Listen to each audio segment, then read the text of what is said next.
Hello and good time zone, everybody. Welcome to Horde of Tales and to Sixth Moon Saga. My name is Marcus, pronouns are he, him, and I have the honor today for the 8th and final time to run this group through our Fabula Ultima adventure. We're going to face the big showdown today. Things will unwind and the peaks of a story will be hit. What will all of this culminate into? How will we end this story? And what will be the eventual game time on the final save of this game? We will all find out, but first, let's go around our table one more time to have everyone give a chance to introduce themselves, starting in our top left corner with Angela.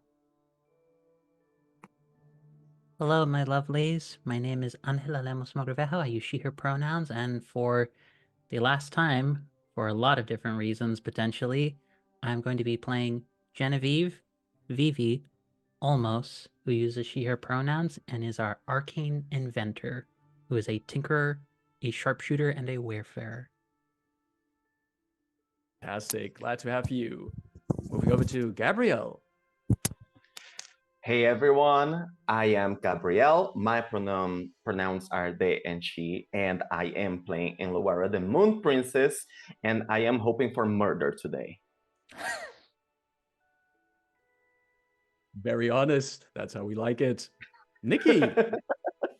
Hello there. I'm Nick, he, they, and I will be playing, again for the last time, Lian, the duo of Yao, the fox-eyed man, and Yuan, the human-eyed fox. And they are, I guess, might as well. Their classes are Wayfarer, Chimerus, and Fury, and they are the protector of the wilds and of the lands in which they were birthed from, presumably, or not. Fantastic. And last but certainly not least, Nev. Hello, everybody. I'm Nev, your friendly neighborhood squid person. My pronouns are she, they, and today, for the last time, or technically forever, I will be playing Sable. Pronouns they, them. Who may or may not be an eternal being of eldritch horror stuck in a humanish body currently, which, if the villains have anything to say about it, will be corrected very shortly. Thank you all for these introductions. And without further ado, let's take a look at what happened last time on Sixth Moon Saga. When last we loaded our game, we found our adventuring party aboard the Sojourner, an ancient air-flying spaceship that used to be on a predictable course between the world of Thea and its moons, but for some reason had arrived early over the town of Forkbridge. The party had been delving deeper into it, discovering that Sable was unlocking memories of this place, somehow recalling that they at least aided in the construction or were aware of the construction of the Sojourner and its details, and also finding more out about those who came before here on the Sojourner. After convincing some ancient Magitech soldiers to listen to the commands of Sable and Luara and Vivi, the party found a place where they could play the ancient information cartridge that Luara had acquired from Yuri, revealing that aboard of the Sojourner, there was once a researcher known as Gavanta Vizalis, who had been investigating what the Thule Project, a collective of scientists who were involved in the creation of a sixth moon, which 10 years ago was also destroyed, were planning to do, unleashing the Eidolons, ancient primordial creatures that were locked in the well springs, the crystals that the people of Thea used to protect and weave their magic. What the recordings also revealed was that a lot of information on the Sojourner, the final secrets to the purpose of the Sojourner, and the secrets to unlocking, but also protecting the world from the Eidolons, was hidden deeper in the Sojourner within time itself. Across a place known as the, and I actually have to look it up myself, the Chronopontorium, also known as the Bridge of Time. Sable worked their eldritch time-warping powers to lead the way towards this Chronopontorium. However, as the party arrived at this massive wrought gate beyond which this place should be, they were assaulted by the shade of a former villain, Solinus, the white-clothed figure they had bested at the Wellspring. This time, the party was capable of definitely destroying the evildoer, but at the same time, coming from beyond the slowly opening doors to the Chronopontorium, another white-clothed figure, the one with the oculus and lenses on his face, appeared. And two more white-clothed figures came from the other direction. One revealing themselves to be Emanuele, Vivi's father, sharing his reasons for working with these children of Thule in an attempt to, by unleashing the Eidolons, also destroying them and thus ridding Thea of any further problems with them. The third white-clothed figure introduced herself as Belisarius and seemed to be looking for ways and kind of trying to force Sable to unleash their true form.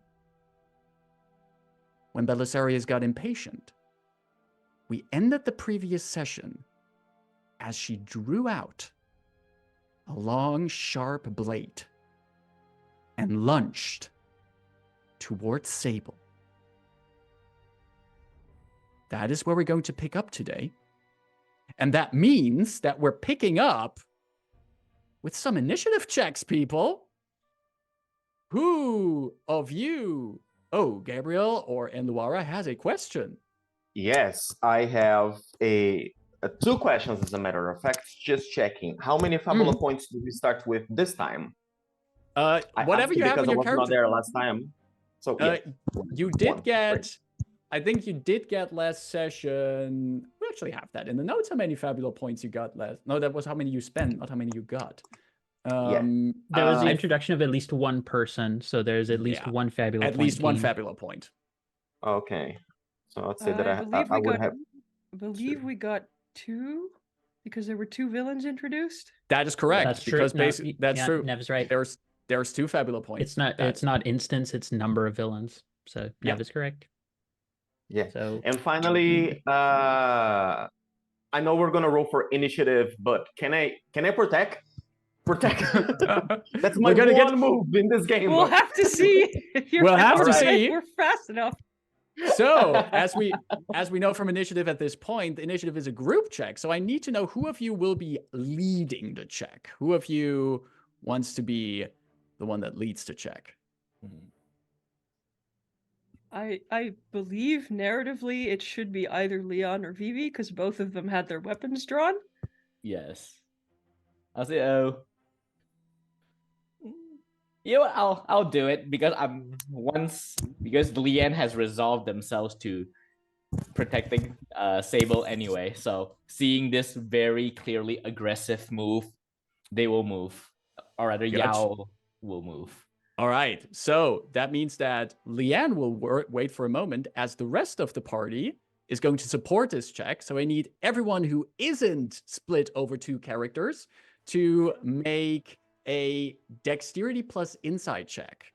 And if you get a 10 or more on it, that gives a +1 bonus to Leanne. Nope. I rolled a 4. Ooh. I mean, you are getting attacked, so it makes sense. And I'm also at a -2, so you know. Ooh. I rolled a 13. I rolled a 10, nice. so that's +2 overall to Leon's check for initiative. Exactly. So Leon can now also roll their check. Okay. And it's also dexterity insight, right? Exactly. And you can add +2 to the result. Okay, I'm gonna spend one Fabula point to channel my Protector of the Wilds to defend Please, a for the love of Corpheon. gods, To please. reroll my 1 in my D10. This is your last chance to spend your Fabula points, people. Spend them. If you Wait, have them. Oh no. I rolled a Oh, no. 1 again. No. Wait, can I spend another one? No, not on the same die. Okay, Look, well, What's the spending a total? Fabula points to roll another one is my move. it's 5 plus 2, so 7. That is not the 7. out there initiative, I'm assuming. I'm gonna be real with you. The lowest initiative on the enemy side is 8. So so close. and their highest initiative on their side is 15. So I'm sorry, what? 15. God. Look, we're in ant boss territory. Let's crank up Fair. those numbers. This is the Okay. 4th time this rolled a 1. I'm putting this away. So that Get means the worst that rolls out of the way. that's one way to look at it. That means at route 1 of this encounter, we have the villain side acting first. On our player character side, we have Sable, who is getting charged by Belisarius with a very shining looking dagger-shaped blade. We have Vivi ready with her weapons. We have Leanne, weapons and claws drawn. And of course, there's Enluara also ready for some warrior princess action. But first of all, we have the villains going. And doesn't it make the most sense that the villain who is already charging one of you acts first? So we're going to go for Belisarius, this woman with long flowing blonde hair with white streaks in them, who has this elegantly shaped, beautiful dagger blade out, charging at Sable, and is going with this weapon known as Militum. Attack Sable. Cheers. I protect everything. That is a 15. Yeah, that'll hit. And that will deal. That's more than double my physical defense. That is 9 points of physical damage to Sable. That I will Also- take. I cannot stay, can I? No, it would have to be your turn. So Protect? No, protect's a To reaction. protect? No. protect is a reaction. Protect Yeah. is It absolutely fundamental. is. Yeah, it's a reaction. Yeah, That's why no. Luara is a good tank. How much damage? How much 9. damage? 9 points. 9 points of damage. 9 points of damage. That I will take it to get a good start. As like so everything. So yeah. So Sable is being target of a lot of like violence right out of the gate in this combat. In this moment, and Luara just goes on like full-on protector, and she just darts in front of Sable, like trying to parry and side and yeah, parry and cut down the attacks, and she will just take the brunt of it because that's what she does. Awesome. Belisarius' dagger clings against your vibration and against your weapon, and the vibrations of both of your weapons hum. And at first you think, Enluara, it is just the regular sound of steel against steel. But you then notice that from this dagger of hers just comes this sonic wave. You do take the 9 points of damage, but at the same time, this sonic blast also deals 4 points of damage to Sable still, and 4 points of damage to Vivi, as it just cascades through the room. Okay, Oh, not me. crap.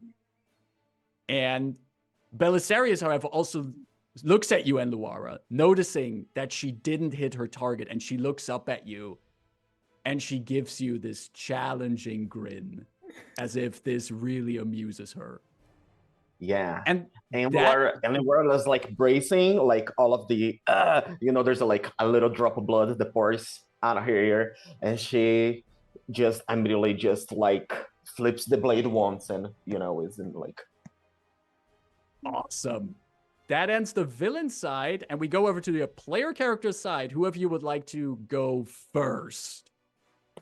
I think our debuffer should go first, no? Mm-hmm. I would want to jump at the bit for that one. The only reason I'm hesitating is because if Enluara goes next, then she can do protection again. That's the only reason I'm hesitating. Because her protect recharges every time it comes back to her turn. So it depends. Let me go next then. Yeah. You know, Just so hit her. She's yours with Leon. I have to deal with the mages. The range people need to deal with the mages. So, and Lara, you know, like taking the challenge upon herself, she like, you know, she just has that look of like, she just has a different look than the usual. Like usually she's just like game for a good fight. For this one, she's like, she's aching for blood on this one, and I will just let it all out once. You know, I'm gonna use my spell, Blade of Light. Is that it? Soul Weapon, yes, which allows me to charge my weapon with light attack. Okay, and I'm gonna spend like the 10 over here. Weapon. That is yes, and with it, I am allowed also to lay down a single attack as I use the weapon. So I'm going to attack, and that's it. What do we roll again? Because I always forget. It's it's d6 plus d6 on my weapon, I think. Is it? Or d8? It's d8. It should say on your weapon stats depending on what you're using. Yeah. So let me see here. It's willpower twice, which is d8. Mm-hmm. And I got 12. The number we were looking 8 plus for. 4. The number we were looking for. And I'm assuming you're attacking Belisarius. Uh-huh. Then the number we were looking for was 9. You hit. And Ouch, like take Marcus. that, bitch. God damn it. What's the damage on that? The damage on that is 8, right? It's my highest die. Plus, let's see if I have any bonus. Plus 6. So that's 14. And I'm gonna take the opportunity to also use Shadow Strike.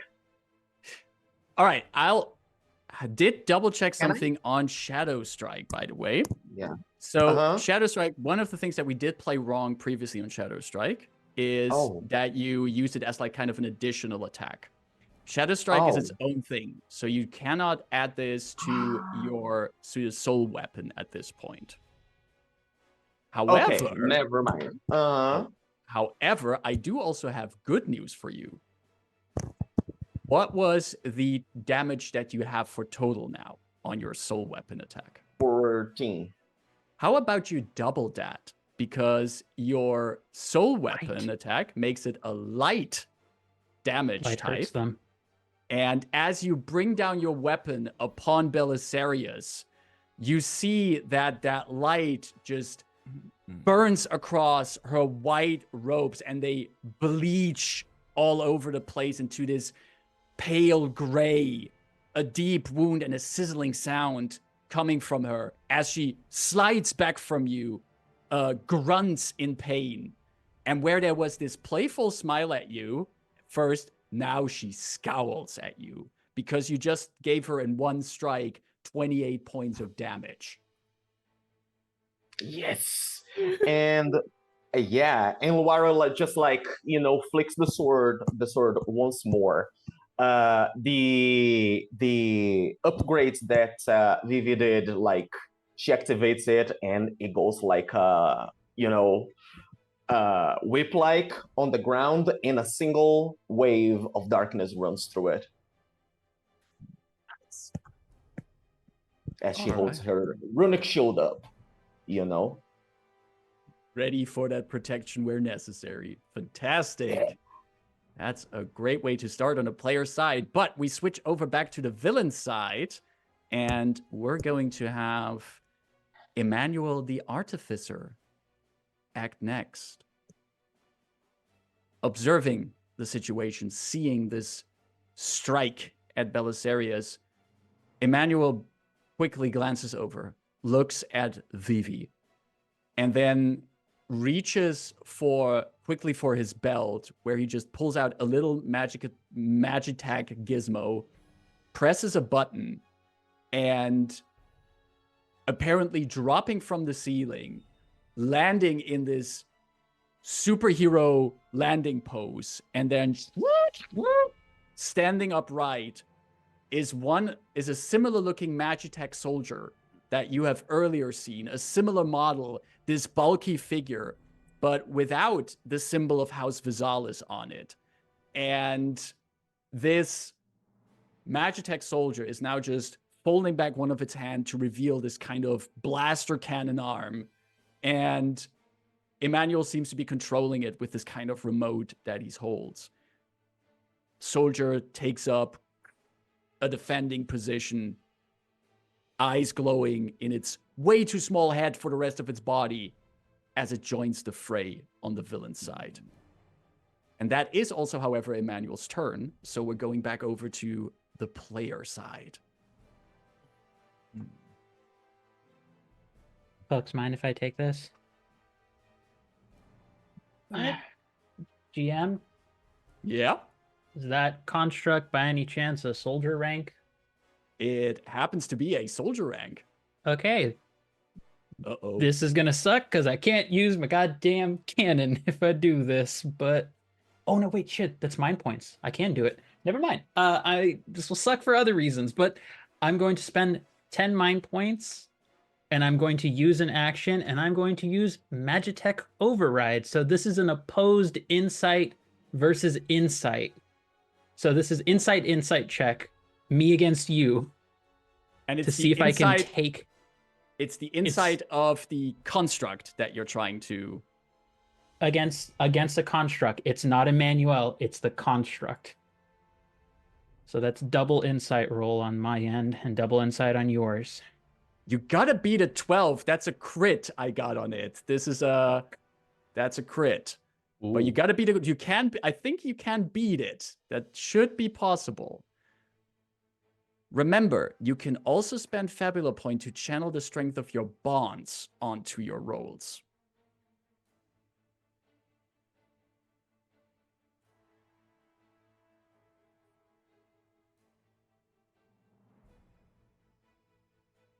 I don't think I need to. That's an 18.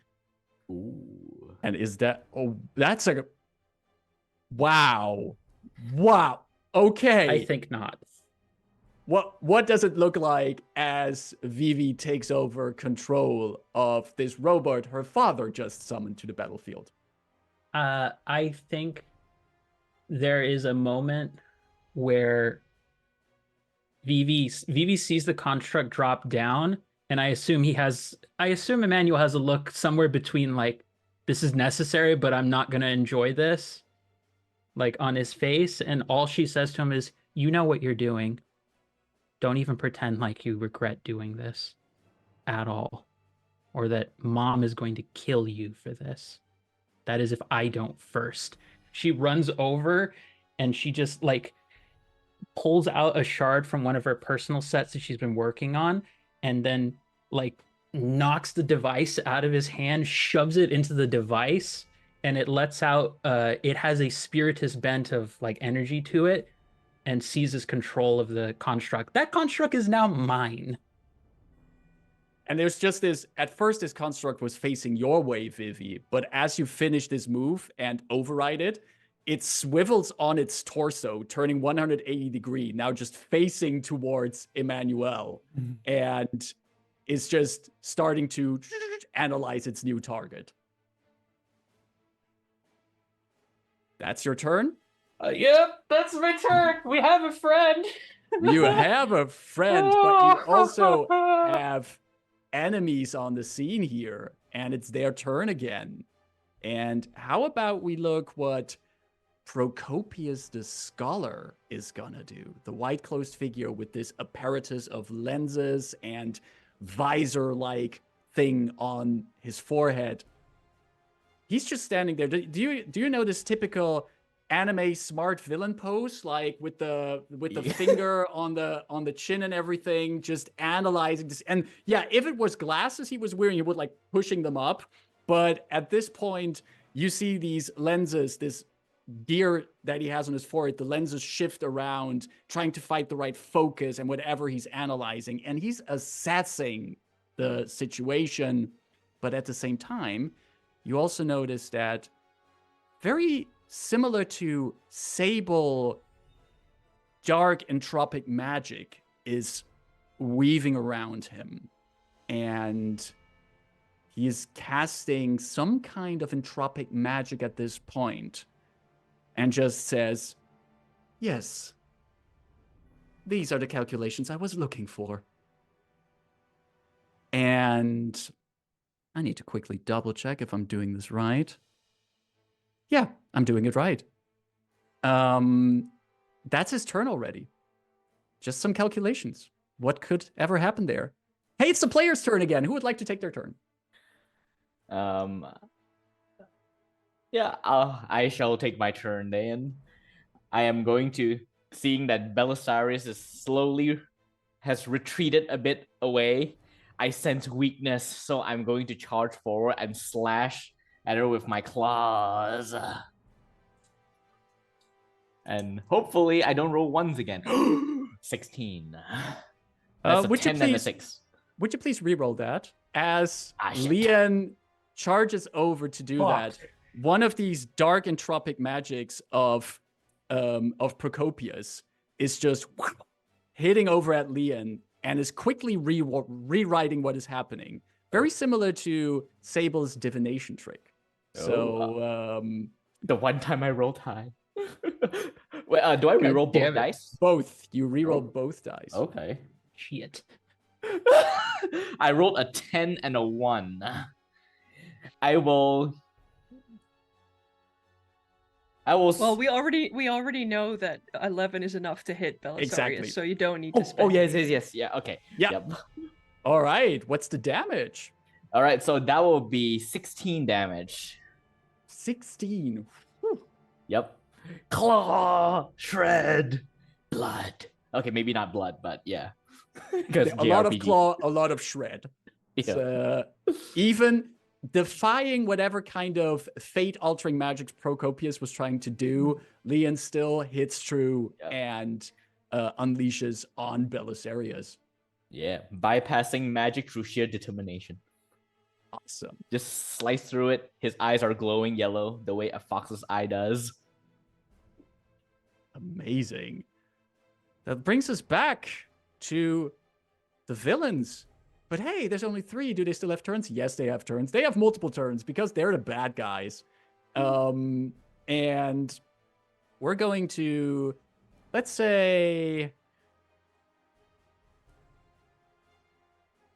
yeah, I think this one,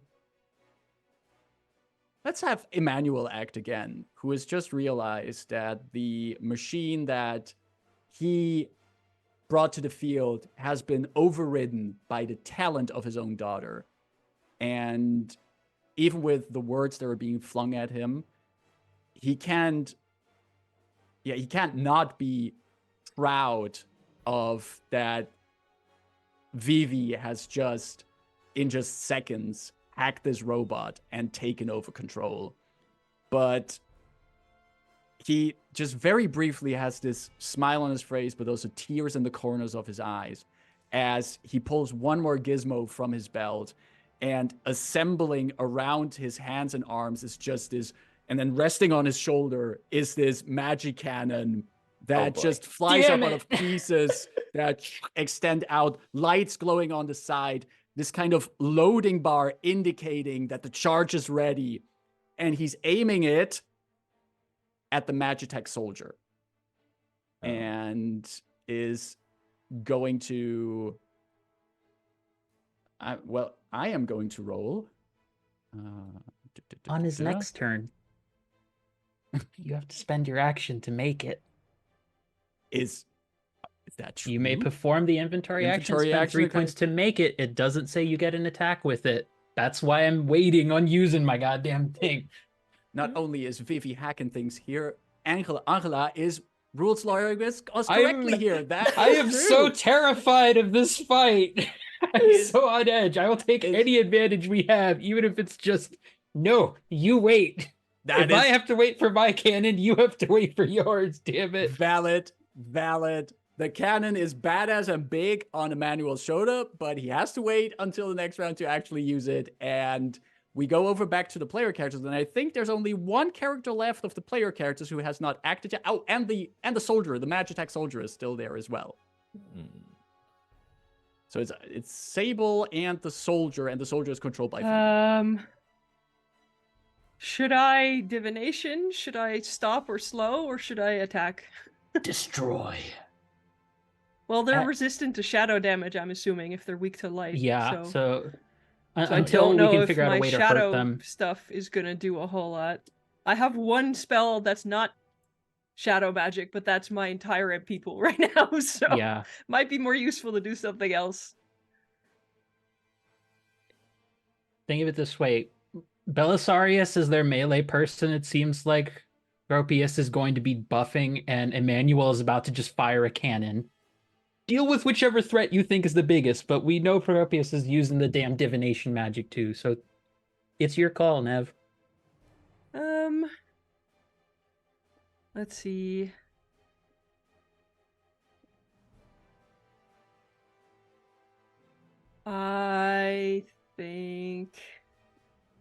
I think since there's time shenanigans happening, I will do divination as well.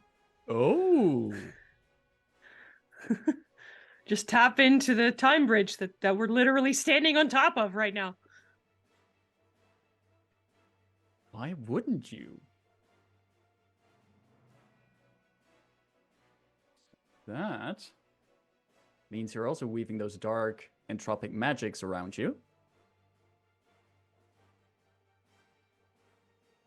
Humming at a different frequency from whatever Procopius is doing. All right. Divination magics also on your side of the team, bringing us over back to the villains. And Belisarius is gonna take her second turn and is looking at the wound inflicted by this glowing soul weapon of Enluara and is clutching the wound and then just her eyes briefly glow black, tendrils of darkness coming out of the eyes. And Luara, Liane, and Vivi, you hear in your heads her voice saying, "Oh, come on. Bring it all. Show me your metal." And Luara, Liane, and Vivi, you all gain the enraged condition. Oh. That means dexterity and insight are down. Shit. Thanks. Ooh. Okay, it's fine. It's Lian has okay, I hit basically with no insight willpower. anyway. Take that. And that brings us over to the player side, and I think it's only the Magitech soldier that's up to act. Vivi, commanding this soldier, what would you like it to do? Joy, what does you have to tell me what it can do, Marcus? What abilities does it have? What toys do Well, I get to play with now? Well, it has a pretty cool attack with its in its stat blocks is an X strike, but we kind of flavored it into a cannon at this point, which it can attack with, which does a lot of damage. Actually, highest roll plus 14 damage, and the target suffers slow from it. It's also immune to being poisoned, and Makes when sense. it has a lot of resistances. earth, fire, ice, and it's vulnerable to bolt and wind. I assumed as And much. when it is in crisis, it loses its resistances to fire and ice, and all damage dealt by it becomes bolt damage. At this point, all damage is physical. Okay. That's But- interesting. It has big gun, can do big damage. Big gun, aim at my dad. All right. Wow, I'm glad we have context for that line. No need context. It's still funny. Besides, it's by itself. Big gun, fire at my dad. That's a total. Big gun gets a total of 13 on that. Oh. I'm assuming he's not the high on dexterity, is he? Well, you would assume right there. Good. And that big gun, that's highest side, that's 21 points of damage to Emanuele as Holy moly. he's blasted by the cannon of his own creation and just rolls out of the way still with his own magic cannon on his shoulder and is already going, breathing heavily, not expecting this turn of events. We, however, also go back to the villain side one final time because Procopius gets a second turn as well. And Procopius is looking around his lenses, focusing on new targets. And he is actually focusing one of his ocular devices onto Sable and reaching out from behind Procopius' bags is this swarm of shadow-shaped missiles that fly towards Sable. And I'm going to see... This is against the magic defense of Sable. Can I No. protect? I remember I can do reactions. Do you have Protect as a reaction? Oh wait. That's the thing you I can... think we established last time that he did, Oh yeah, well, I think I did. but let's see if it hits first. Oh, okay. Oh no, wait, I Sable's have magic withstand. defense is actually pretty decent. My magic defense is pretty decent, so we'll see. Oh, all right. Oh no, it's withstand, not protect. Never mind. Okay. Oh, that is a 28. That's a double 12. That's a double 12 plus 4. And well, Cheese and crackers. it was nice knowing you, Sable. That is a grand total. Well, there's also an opportunity. So we first go to the damage. This is a grand total of 22 dark damage to Sable. This is a grand total of 22 dark damage to Enluara. Oh, yes, because you had to turn this round and your guard recharged. She so still you has can take Protect. that. Let's I go. would Yep. have been left on 1 HP. Oh. Not while I'm around. Oh. Let's And go. how much damage? 22 dark damage. 22. Oh, Actually, wait, hang on. I forgot. I have divination up. You can re-roll that. Oh wait, no, I can't because it's a crit. Never mind. Nope, exactly. This was a roller coaster. And it's great because now I get to be in crisis. And when I get to be in crisis, I get to use my Heart of Darkness to lay down a bond of hatred towards the target of my choice. That's And true. who are you going to put that hatred on? Oh, I am going to put my hatred on my fierce opponent. I forgot her name again. Belisarius? Yes. Belisarius.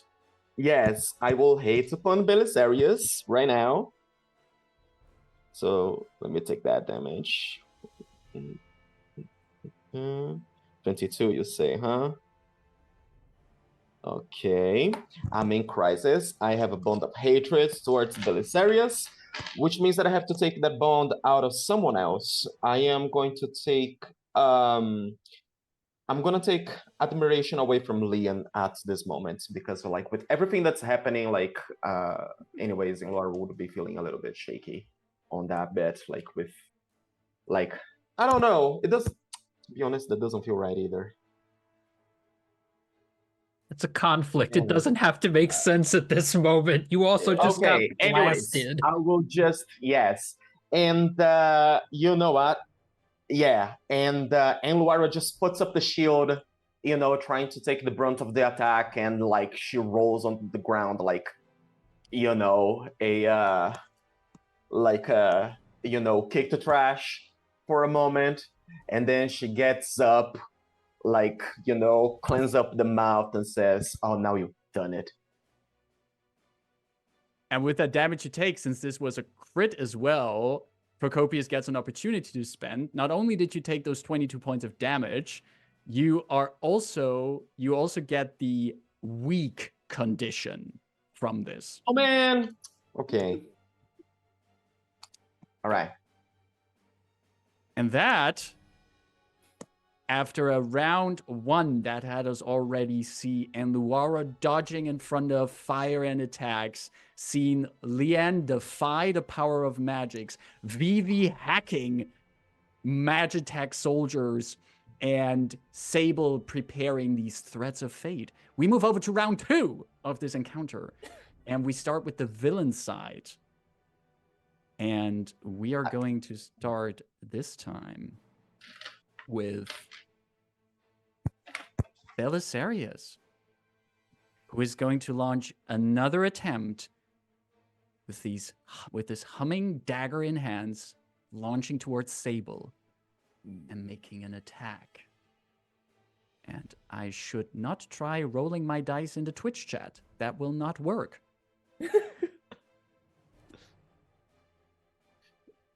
If it's bad, we can count it still, though. That's a 15 against the defense of Sable. Yeah. Again, more than double my physical defense. That is 12 points of physical damage to Sable. And the blade, again, does this humming sound as it impacts on the target, spreading a sonic wave, a sonic boom, dare I say, away from Sable to both Luara and Vivi, both of them taking 6 physical damage from it. That swift sonic strike ends Belisarius' turn and brings us over to the player characters, who has the honor on round 2 as the first player character. Sable, how hurt are you? I'm at 11 and at 27 MP. All right. Yeah, shit. This is not good. I will take. Just out of curiosity, if I choose to take the guard action and I choose to provide cover to another creature, that means any attack aimed at them is automatically on me, right? Exactly. It just means that they can't be hit by melee attacks. If any of them use ranged attacks, they could still try and hit Sable, but you doing that makes sure the Belisarius can't hurt them with melee. All right. But you have to actively choose to guard on your turn. But you, I think, have something with withstand because of Fury that works as well. Yes, but I mean, I need to take some damage anyway, so that I can do 8 more damage when I get adrenaline. So, yes, I will. If none of you will take, I shall go first. I will, seeing that Sable is being like focus attacked by literally everyone. Yao is going to position himself between Sable and everyone else with his fangs bare and claws out, just growling at everyone, like challenging them to attack. And I will use the guard action. Using the guard action. So that means if anyone wants to come into melee to Sable, it has to go past Leanne. Yep. Okay. Yeah. All right. That's Leon's action. That's the player character section. Going back to the villains. Who will we bring up next? I think it's going to be the man with the magic cannon. It's going to be Emanuele, who is now ready, got that blast from his own soldier, and now has one more reason to blow up his own Magitech soldier that has been hacked by his daughter, because that's the point in the story where we're at. And we're gonna fire with that magic cannon. Let's see. What will it be? That is a 12. Can that hit the Magitech soldier? The game master questions as he flips through his PDF of rules back to the Magitech trooper. And that actually does hit and deals 92 damage. 16 points of light damage coming from this cannon. And that kind of has the Magitech soldier wobble on the mechanical legs a moment, but still staying steady. And you hear this Magitech soldier in a similar voice that you heard the other Magitech soldiers from the previous session talking. Determination variable increased. Extermination protocol accepted. And just looking at Emanuele. And that ends Emanuele's turn and brings us back to the player characters. Who would like to go next? Let me go. Who else got a status besides myself? 3 of Everyone us. except me. All right. So, and Luara just like takes back her position up front, and she clicks, her sword up straight again, and raises it, and with a round flick of it, she showers everyone in healing magics to remove status effects from 3 targets. All From 3 effects targets? with cleans. Yes. Ooh. Myself and everyone else who's got any status effects, you are cleansed. So which one would it be? So it would be you, and who are the other 2 targets exactly? I think that would be Vivi and Leanne. Vivi then. and, Yeah. yes. So we are no longer enraged. Each target recovers from all status effects, which also means Enluara cleanses both from the enraged and from the weak. slowed. And slowed, yes. Was it? No, weak. It was weak. No, Sorry. it was weak. It was weak that okay. you don't It was have weak. anymore. The point is, we're all fine again, so I can actually fucking hit something instead of Yes. well, we'll see actually if I need to heal. This might be a situation of healing. Oh.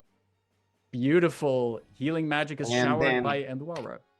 Yes, and Luara says, you will not mar our souls with your puny magics. That is a declaration. A declaration that these enemies will respond to as we switch over to the villain side again. And it is Procopius' turn. And he is going to... What is he going to do? I gave him so many cool options. Which one am I going to use? Just roll a die and pick a random. I will have him as he moves up. He actually still has Sable in his targeting reticule, which you assume he has somewhere in this lenses setup. And he is so laser focused on Sable as he starts to move towards Sable past other combatants, completely apparently just not noticing that Leanne is there in a guarding position, and then only in the last moment realizes, as Procopius is already channeling this entropic magic around his fists, he realizes that Leanne is there and has to go through Leanne with this melee magical attack. And this is going to be a dice roll, as many things are in this game, and I'm going to do it. That is... Oh, wow. That's a 6 and a 1. I'm gonna spend one of his Ultima points to have him reroll that 1 on that D12. That's a lot better. That's a total of 14. I think that hits Leanne. Oh yeah, that does. And that will deal 17 points of dark damage to Leanne. Right. As you're blasted by this dark energy, just this fist blow that comes from Procopius as he goes like, "You're standing in the way of my studies." And that ends Procopius' turn. Brings us back to the player characters. We already had Leanne, we had Enluara, and there is Vivi, Sable, and still a Magitech soldier. I'm gonna have it be the Magitech soldier takes this turn. I assume he only has the one. Does he only have the one cannon blast? Yes. Sad. Can he still punch? You want him to punch? Rocket punch. My Rocket. dad. Once again. Punch. Even in context, still weird, but this is where we're at. We're, as you said before, we're at that part of the story. Oh wait, just to clarify something. While I'm guarding, I take half damage, right? Yes, you have resistance for all damage types. I believe. Let me double check that real quick. I think it's just physical damage. Oh, okay, then it's fine. No, it's all damage. It's all damage. Well, it's all damage. The rules say so. Guard is a really. This is one of the few times a game makes taking protection actually very good. Instead of 17 damage, it's 8 damage that you take. All right. Which I think was the magic number you were looking for a few things. Marcus now starts sweating in adrenaline rush. No, yeah. My crisis is 32. Actually, it would be better if I take full damage. You asked. Yeah. All right. You asked. So I can't. Magitech soldier is gonna hit Dad with fists, or try hit to. Dad with fist, please. That is might plus 1. That's an 11. That does hit Dad with fist, and that is. I'm gonna just use the same damage it would do with the cannon. That is still 21 points of damage to Emanuele. And like he has first been blasted by the cannon of the soldier, and now this metal fist just connects with Emanuele, slides back on the ground, his magic cannon falling off his own shoulder, cling, cling, cling, scattering across the ground as he's on his back now. That brings us back to the villains, and I think it's very fitting if we have Emanuele take his second turn here, as he is, while on the back, his magic cannon is now scattered away from him. He pulls once again into his belt, and Vivi, he pulls something out that maybe Vivi would have thought up at this point, but hasn't reached the skill levels yet to do. A Magisphere. An orb of crystallized aura, maybe even wrought from a part of Wellspring itself. And inside of this orb, there's this crackling lightning in there. And Emanuele holds up the orb, channels some of his own magic, his own aura into this. And the Magisphere cracks. And the Magitech soldier, Enluara, and Leanne are being targeted by lightning magic that is unleashed from it. And I'm just going to make one attack roll for all of you. That is... Come at me. This is going to hurt, folks. Like, this is going to hurt a lot. It's okay. I like pain. I need to get down to crisis. My... Okay, I'm going to spend an Ultima point from Emanuele to reroll that 1 on the D10. Okay, that's a total of 13. You didn't need to do that. I didn't have to, but you know, I have these not... points, and they're there, and the rule book tells me like, hey, you can spend them, and so I'm spending them. Yeah, that was not necessary. Oh, I'm sorry. I'll see if I won't do it again in the future.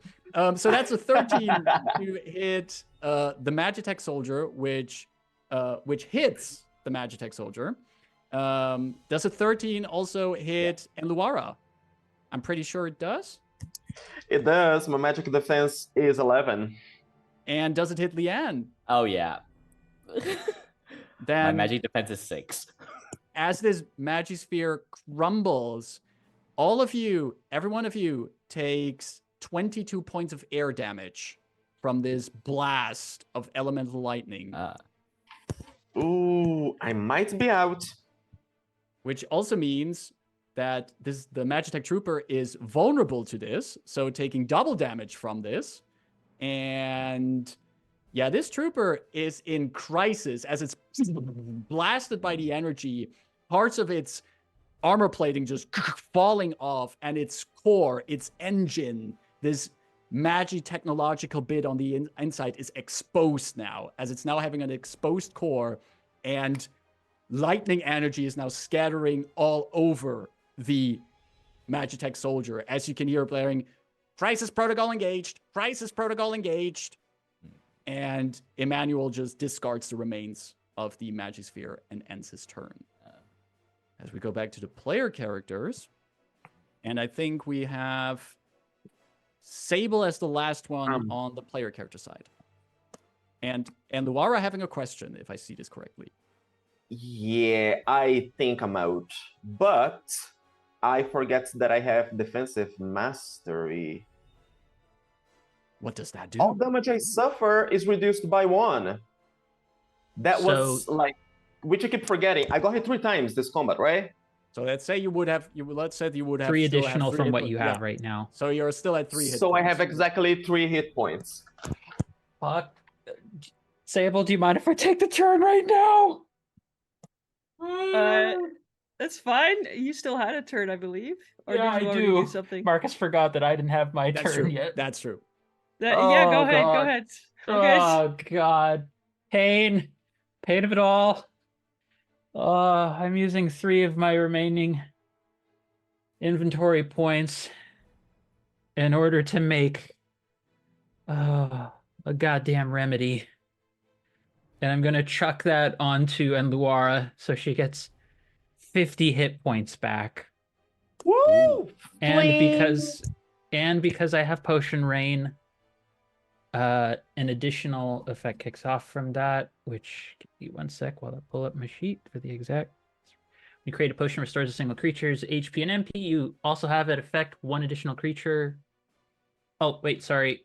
And Luara, it's not 50, it's 25, sorry, because we did check the rules on Potion Rain. If I'm gonna heal both of you, it can only be half. But it's still 25 and 25 to Enluara, 25 to Sable. Yeah, that puts me at 28. That's enough for at least 1 more hit. That puts me almost back up to max. I know, that's why I wanted to use this for my cannon, but I can't. This is much more important. That's my turn. Oh, Lord. Why is support so much fun, but so stressful? A question for the ages. As we go back to the final turn of the villains for this round, Belisarius still has a 2nd turn left and is going to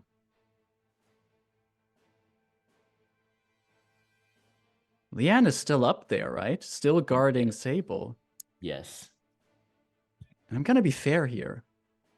I wanted to be Belisarius to be kick-ass to just have a melee attack, not giving her any kind of ranged attack.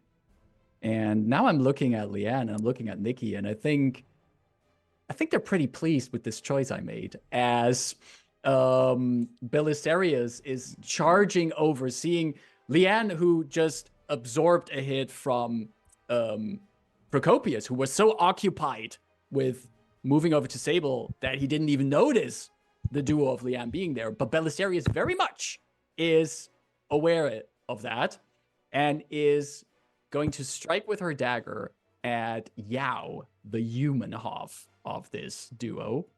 Bring it on. I say that as she does 30 damage in 1 hit. is. There's another one. This is another one. This is. Use those what's your- points, no, Marcus. Use your damn points. If it we does have them, hit. you have them. It does still hit. It's Yeah. okay, but it's 8 points of physical damage, but you are guarding Sable. Yes. So that's 4 points of physical damage.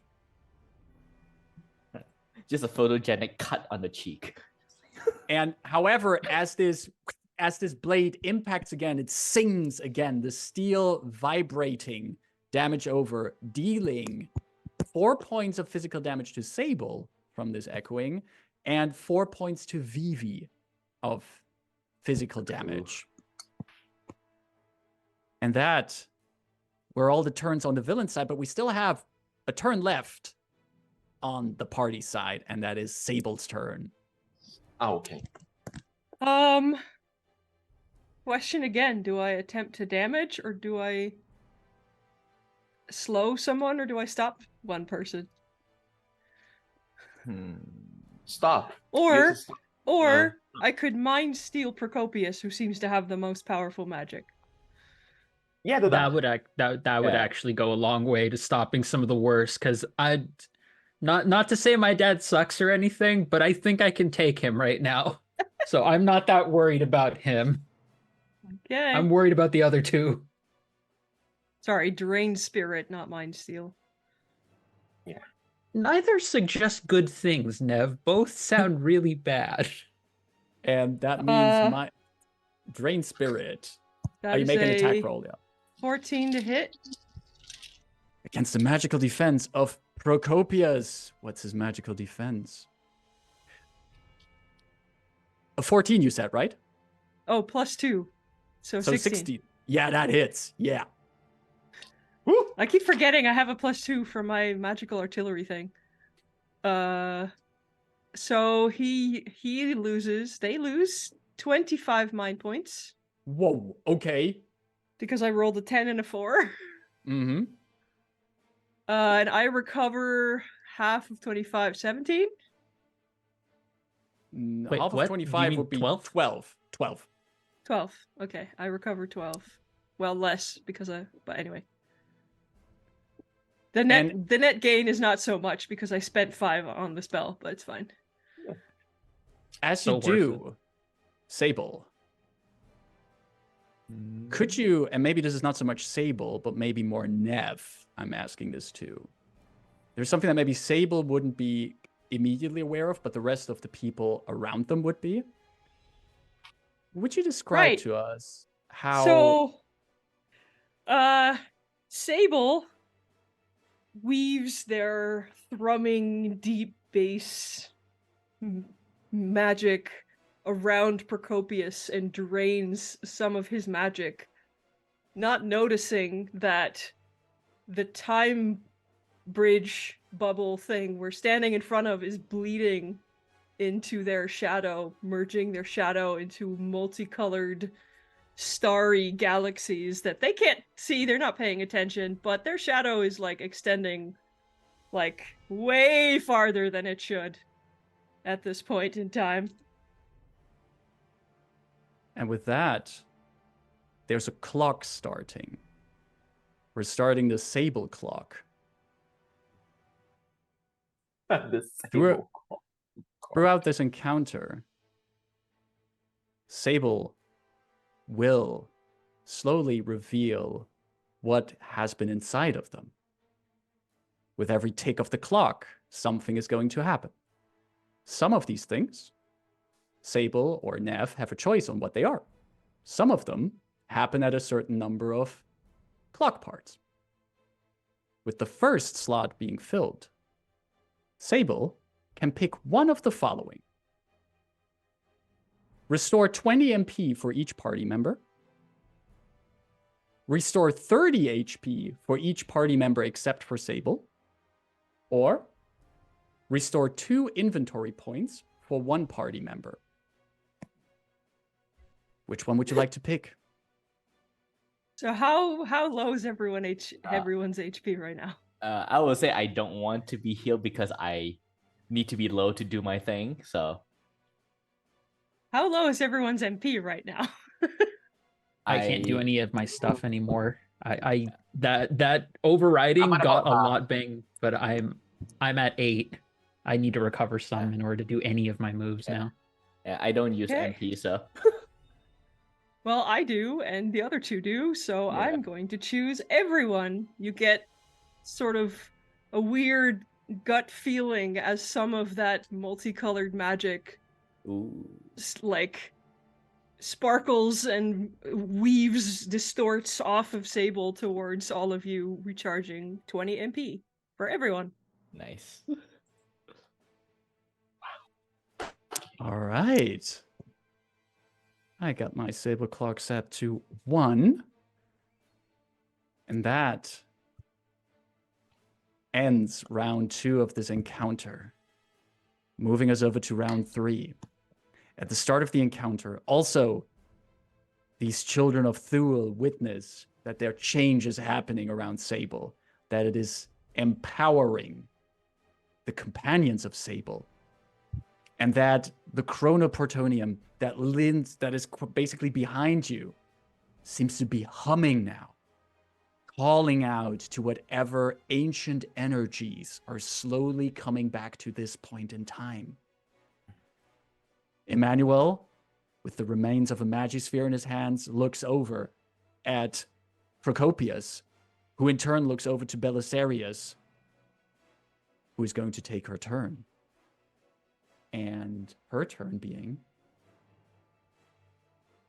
Was it 20 MP we got back, or how much MP Yes, was it? 20 MP. 20. Yes. Just double checking.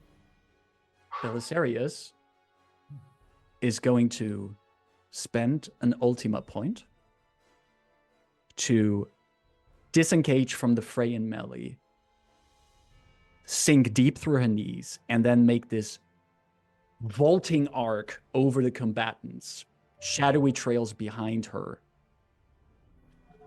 looking at the open door towards the Bridge of Time,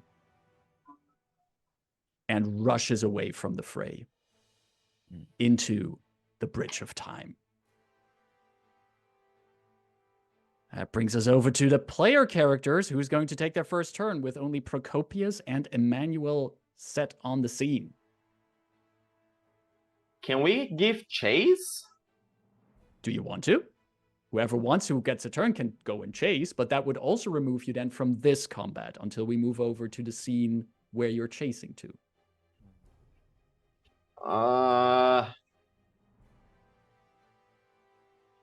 Okay, right. I want to take the next turn so we can get to protect again. But Okay. I also am like, I really want to follow them and like just... Do what you want to do, man. Yeah, I was also like debating as well. Yeah, I'll follow. That's Both what I'll of the do. protectors leave our mage Yeah. behind. Well done, folks.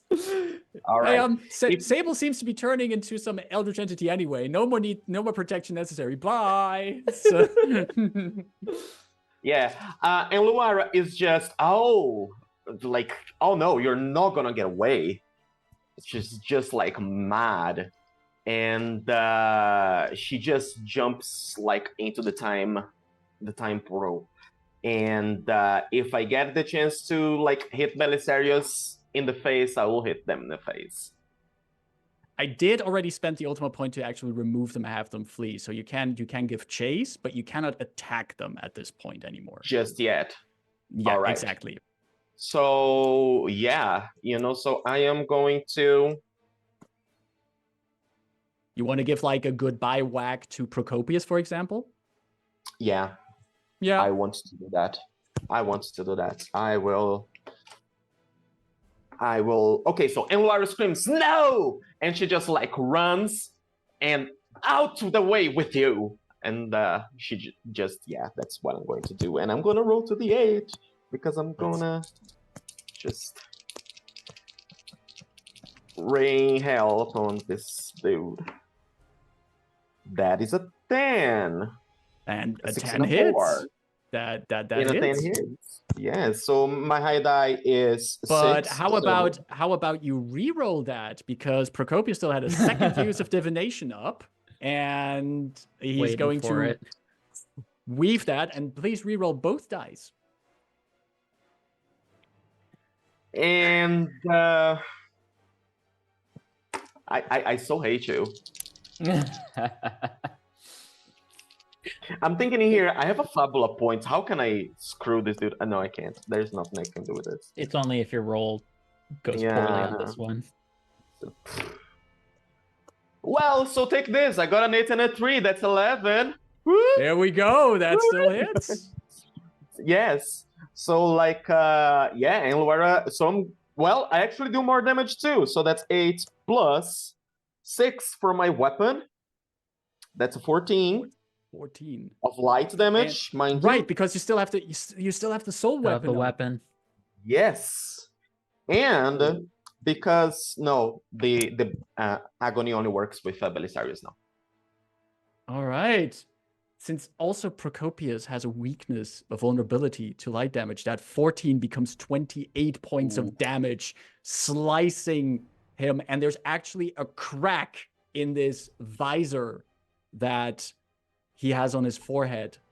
And you give chase after Belisarius into the Chronopontorium.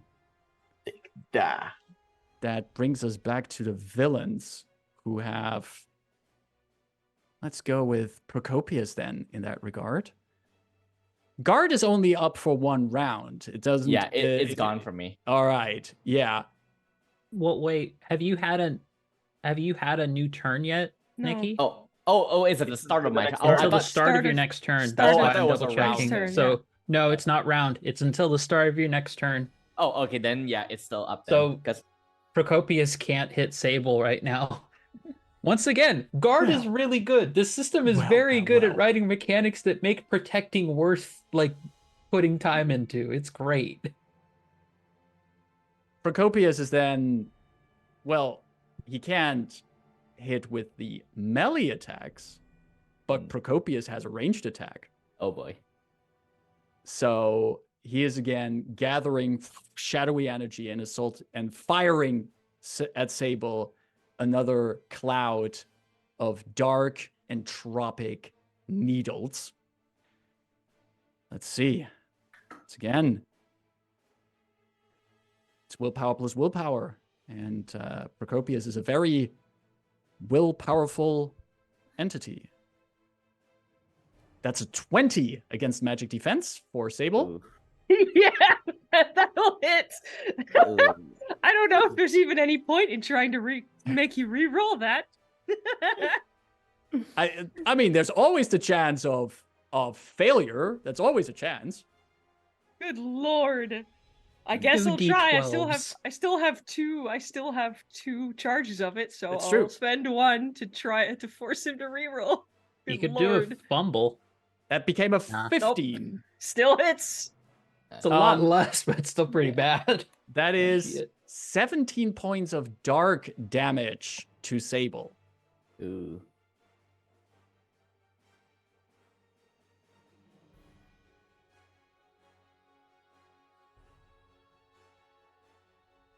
What's the amount of hit points you're at, Ev? Well, I'm in crisis again.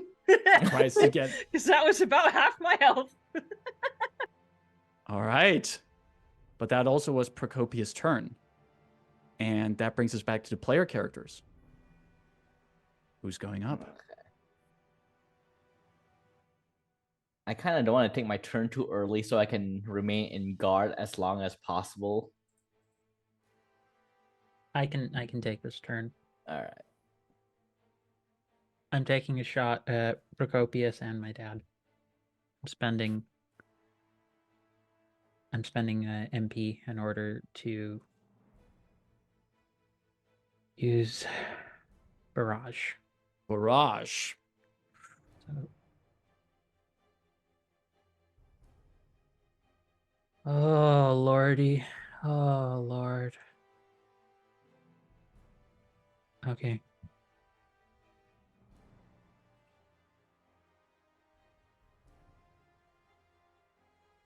Oh yeah, that sure hits both of them.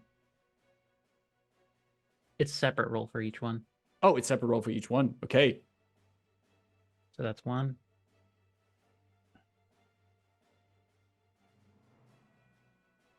Who was the first one against? First one is against Procopius. Procopius, I want to make sure I hit. Yeah, And definitely. the second hits. one, I'm going to spend a Fabula point in order to re-roll one of those. All right. To re-roll the D8, I'd have to roll significantly better to hit my dad, I assume. That is a 9 to hit him. Let's double check.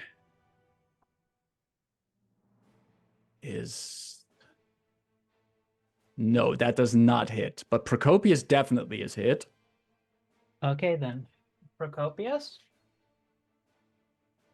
you are going to take a total of, let me double check. It rolled it for me, so that first one was 16. Procopius, you take 42 points of light damage as I infuse the arrow with exorcism, and it turns into light. It does 5 more damage and becomes light damage. Burn into the shadows, you unholy multi-lensed motherfucker. 42. What? The reason I needed one of these to hit, and whichever one was going to actually hit him, he's going away. That blast hits Procopius through his chest, and there's this sound as light bursts through him. The visor on his eyes and forehead shaky on his head. You.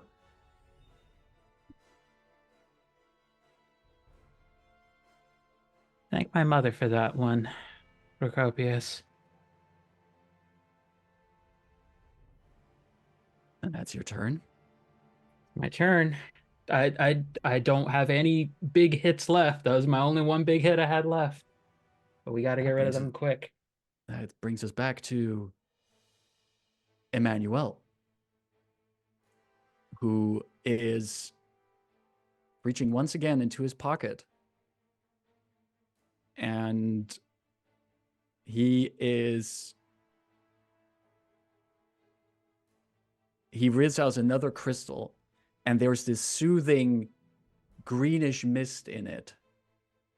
Charges it with a bit of his magic power and throws it over at Procopius. And the crystal shatters, restoring some of the damage that has been done to Procopius. As Emanuele is still lying there on the ground, looking very exhausted. And that also ends his turn. Which brings us left over to Leanne, Sable, and the Magitech soldier that are still up. Oh, my soldier's still up? I thought he was dead. Yep, just an exposed core. Just an exposed core, but the soldier is still up. Want the soldier to go soldier for it go, or maybe? Stable? Yeah. All right. What's soldier gonna do? Rocket punch. Rocket punch. Rocket On my punch. dad. I'm sorry. This feels fitting somehow that this is how he goes if this takes him out. Wouldn't that I don't be... relish this, but I'm not sad about it either. That is a D10 and a D10 plus 1. Woo! That's just a 7. That does not hit. And Emanuele just rolls out of the way in the last moment as the rocket punch comes down into the ground and does not hit him. There's just lightning scattering away as there's still, from the exposed core of the soldier, lightning scattering all over the figure. And that brings us back to the villains, to Procopius, who, after being healed from this magisphere, looks at the situation, is also going to spend an Ultima point, and cloaked in shadow, teleports to the other side of the group, and then runs into the Bridge of Time, into the same direction that Belisarius went, the same direction that Enluara went, and gets off of the scene. Bringing us over to the player characters, with either Leanne or Sable still left. Or patricide. I think at this point, Sable would make it fairly obvious that they are intending to follow after into the Bridge of Time. Let's see. I will spend 10 to cast Stop on Emanuele, so he gets one fewer action. Okay. And then Sable just they literally just create like a bubble of time and space warp around Emanuele, and then turn around and, well, for their doing, book it, but at the same time they don't look like they're moving, but they're moving really fast in that direction. At the end of your turn, as you do that, Sable clock increases by 1. And what changes about Sable? The spidery cracks of, well, not cracks, the spidery like veins, the black veins start to grow back out, covering their face and slowly starting to cover more of their body as they turn around and almost float towards the time bridge. I'm not going to use the fancy name, I'm sorry, I can't say it. And almost seem to grow bigger with each step as they go towards it. All right. And would you like to restore for each party member 20 MP, for each party member except you 30 HP, or for one party member 2 inventory points?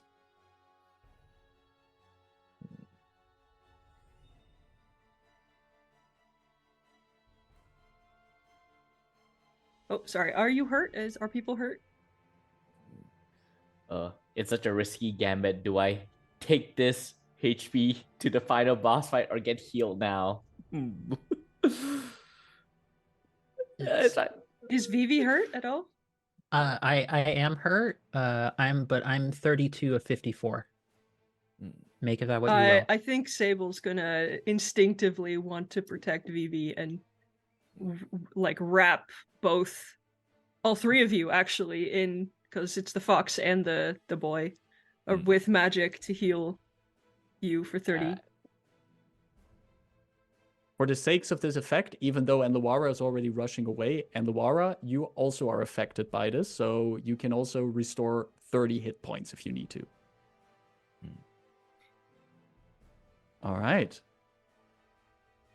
And this would actually, under other circumstances, this would bring me to the villain side and give me any options, but the only villains left on that side is Emanuele, and Emanuele is under a stop spell and has no actions left, frozen in a bubble of time magic.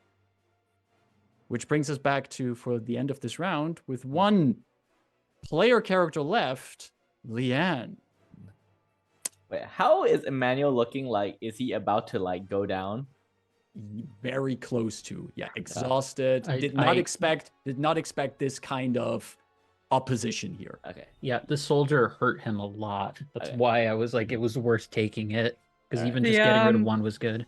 The psychic link between all of us is still up, by the way, just so you are aware. Okay. All right. Leon doesn't really want to harm the parent of a companion, so they will give you a look, give you a nod. Vivi is like, this is your moment. This is only you can do this, and then they'll book it to the Chronopontorium. And with that, the duo, Leon, Yuan, and Yao, run off towards the Bridge of Time after the foes. As Sable moves away, the time magic slowly vanishes from Emanuele, And we're outside of initiative at this point. And we just have Vivi left here with Emanuele and a robot. Oh, right. Because for a second I was like, did you all leave me with just Procopius? And then I remembered, no, wait, he left. So I was about Yes. to be like, No, I Nikki, will did not you, leave. the player, leave me with two combatants by myself? Oh yeah, This is you something- fixed that. You figured it out. Yeah. This is something Vivi has to Too do on fine. her own. No, I totally get blitzed. Vivi, you see as the time magic vanishes from Emanuele, the Magitech soldier looming nearby. He lies on the ground, looks up at you and goes,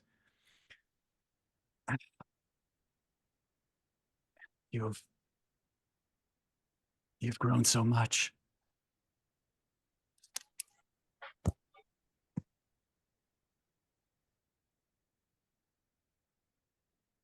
You should have been there for more of it.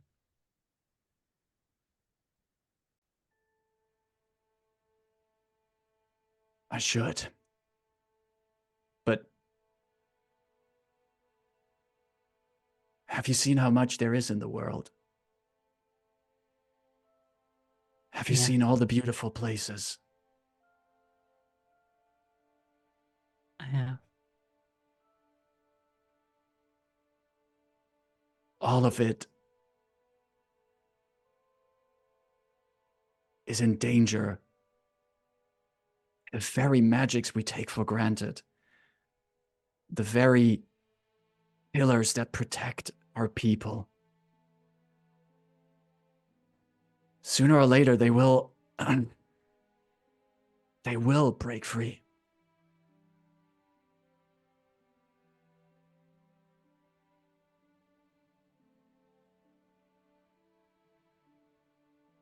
Then I'll do what you taught me first time I ever started showing interest in any of this inventing.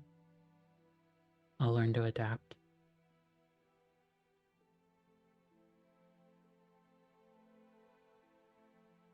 To be fair, I think your mother taught you more about being adaptable than I ever did.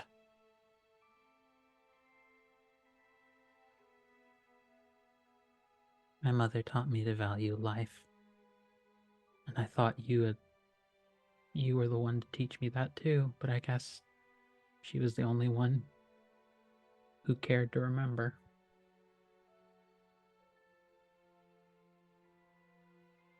I know you are angry with me and you do not see what No, what I have No. seen. I don't care what you've seen. I don't care what reasons you're giving to justify to yourself that wiping out so many things, even if the end result is much better.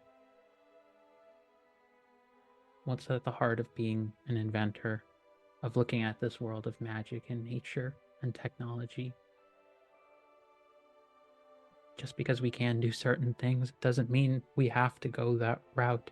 It doesn't mean we can't imagine better and safer. It doesn't mean the heart of what we do with science, with technology, with anything with Magitech has to be born in destruction. The greatest thing we give to this world is creation, of making and building.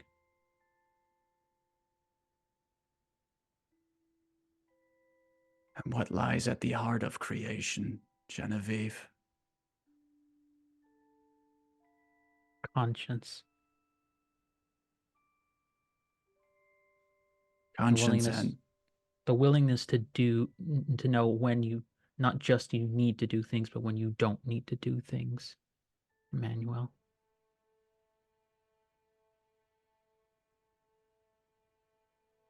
he lowers his head back to the ground, and his right arm stretches out to the Magitech soldier, just barely touching the enormous foot. And flowing from his hand is this stream of aura, of magical energy. And as it goes over the Magitech soldier, you see the same kind of blend of technology and spiritist magic that you've seen in the Wellspring, near the Wellspring in Fortbridge.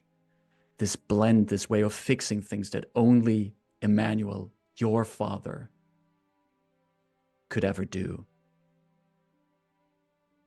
This magic repairing the Magitech soldier. He exhales, long and exhausted. It's indeed conscience. That the art of creation is also love, Vivi. You love them, don't you?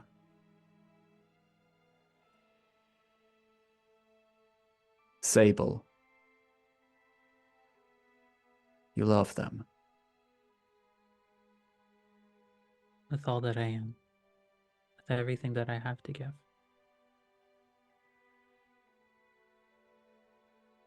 Then go and prove me wrong. And there's one more gasp as the hand slides off the Magitech soldier, and loud thrumming comes from the bridge of time.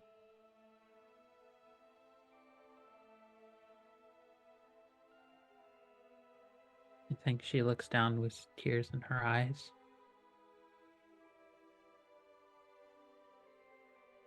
If the magic cannon nearby is still active, she's gonna take that. And she is just gonna bend down one last time to him. She's gonna say, I'll see you real soon, Dad. I have to go make sure my partner's gonna be great and gonna be okay. She runs towards the Chronopontorium. And run she does, enveloped by the light of what lies beyond, and the shadows of the past behind her. As we are going to take our break. We're going to take a 10-minute break for now before we continue the final session to the final showdown of the Six Moon Saga. Take this chance to catch your breath, stretch your legs, and we see you in about 10 minutes. Hello and welcome back to the second half of our finale of the Six Moon Saga. In our first half, the party has fought 3 villains in total. Sable has been slowly releasing parts of their true form, and Vivi had a showdown with her father, Emanuele. We ended before the break with every one of the party chasing into the Bridge of Time, or as some would call it, the Chronopontorium. Even though all of you entered this glowing light that lies beyond this massive door at different points, you find yourself all together running across what is indeed a bridge. As your eyes get used to the blinding light around you, the 4 of you, alongside with a Magitech construct that has loyally followed Vivi in here, are walking on a bridge seemingly made out of glass, with wherever you put your footsteps, waves of prismatic colors moving over the glass. You hear from ahead of you, somewhere in the depth of the bright light around you, more footsteps. Probably Procopius and Belisarius ahead of you. As the 4 of you, together with your Magitech companion, are all together once now charging towards the showdown with Procopius and Belisarius. Is there any final conversation you would like to have among yourself?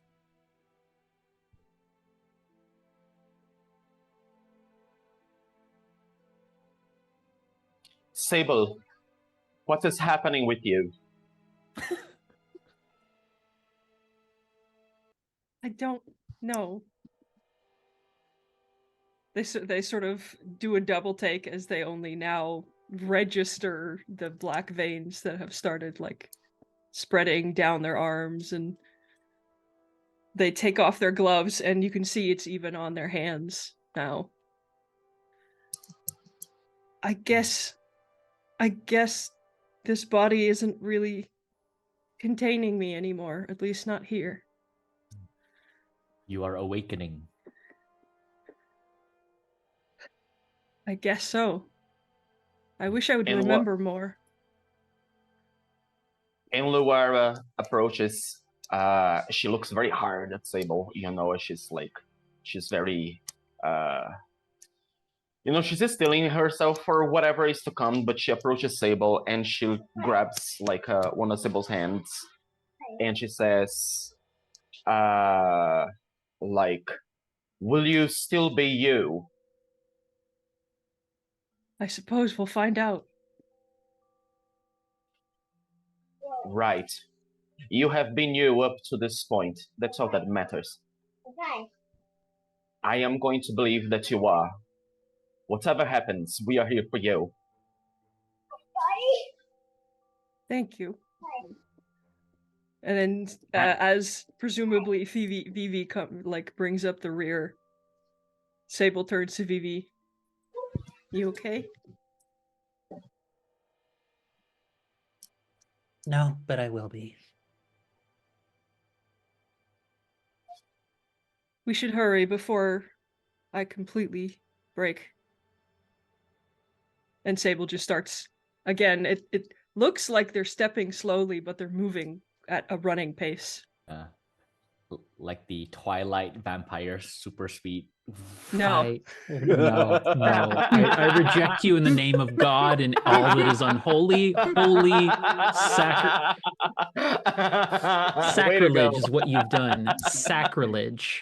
No, more like someone walking along those, the airport, the motorized walkways, where someone's walking, but they're moving way faster than they should be by the pace of their steps.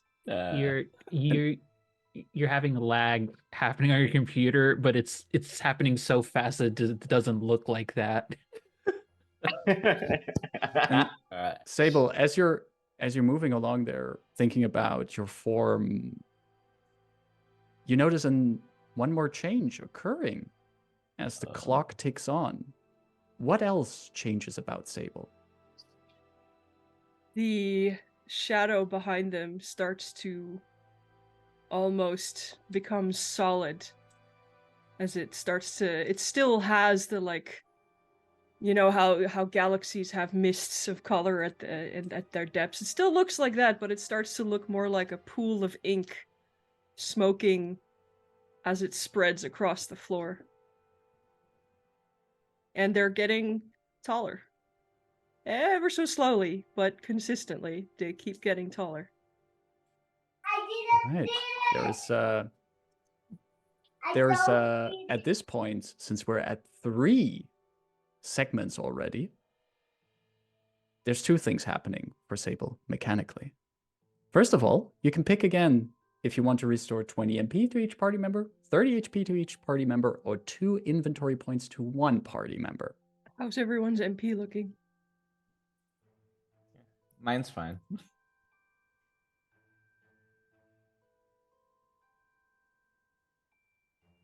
Another 20 would put me at max, but I think I'd get a lot more out of inventory at this point.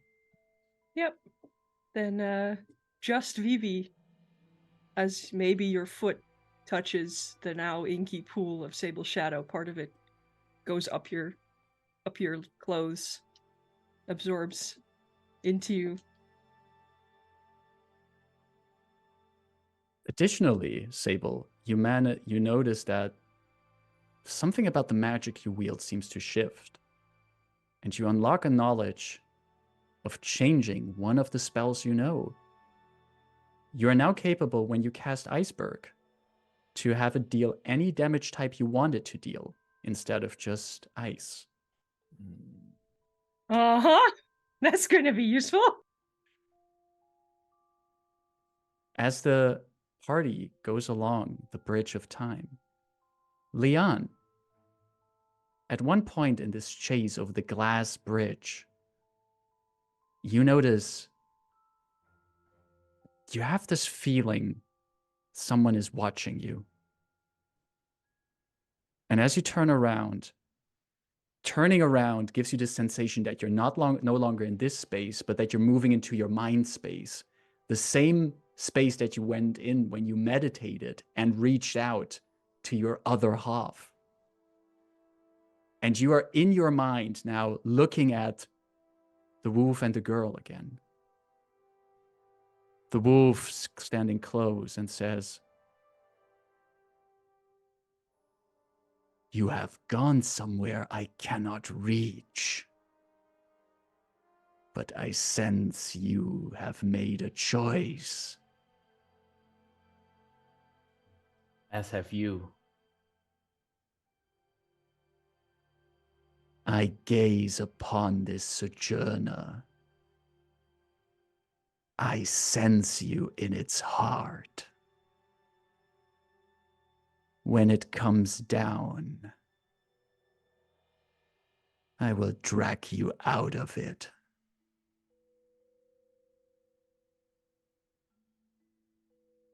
You can try. And the wolf and the girl both smile as you leave your mind space and are back on the bridge.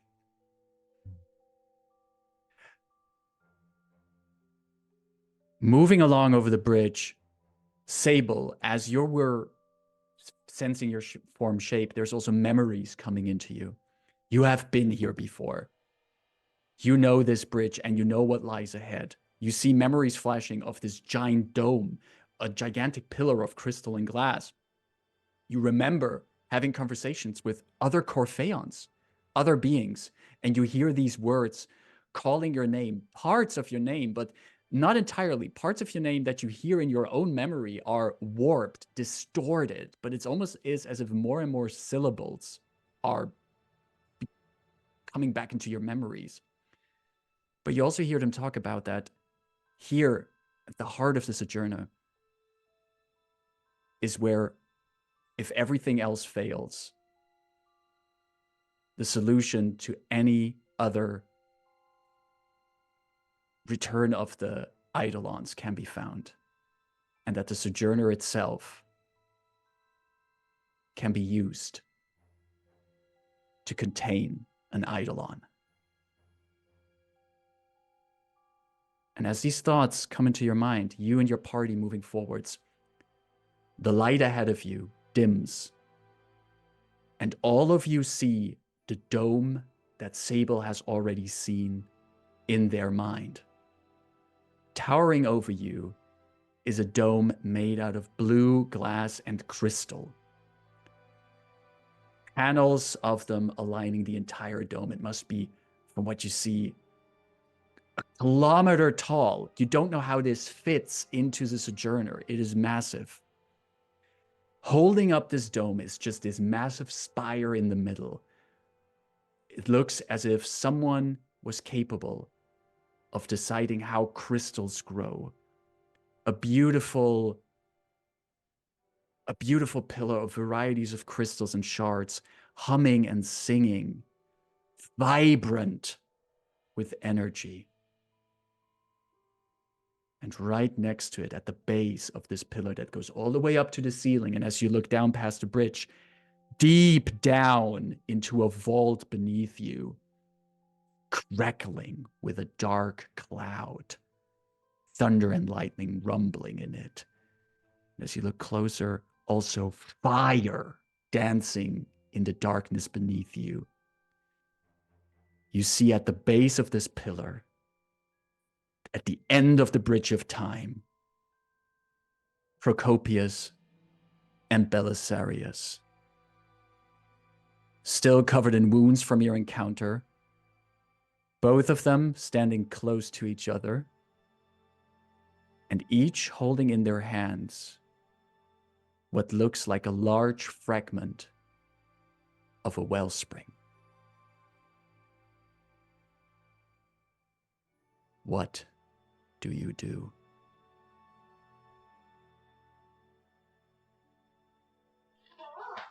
And Loara, strides and says, Belisarius is mine.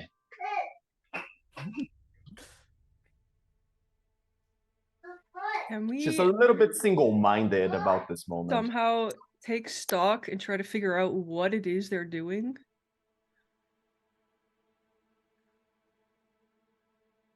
If you want to, you could make an insight plus willpower roll.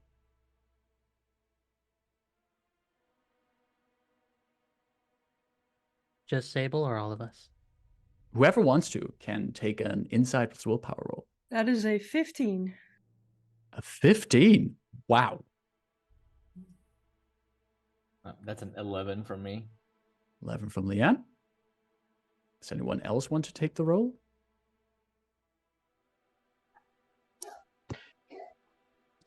I'm sorry, I was communicating with my child and missed the conversation. Who is Well, ruling the initiative?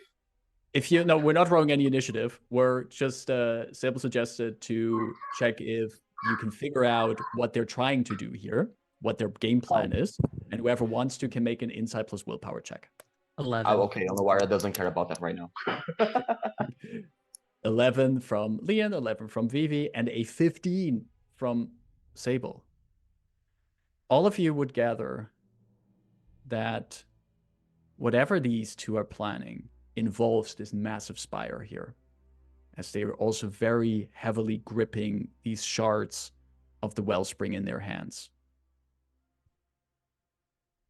Belisarius looks at all of you as you're trying to gauge the situation and says, I have to give it to all of you. You forced our time schedule ahead. When the Sixth Moon Project failed 10 years ago, we were introduced to secrets we did never expect. Knowledge that is a burden to us, and knowledge that we plan to introduce more slowly to the world. But your meddling has changed our schedule. We're moving a few steps ahead. And you have the honor to bear witness to it.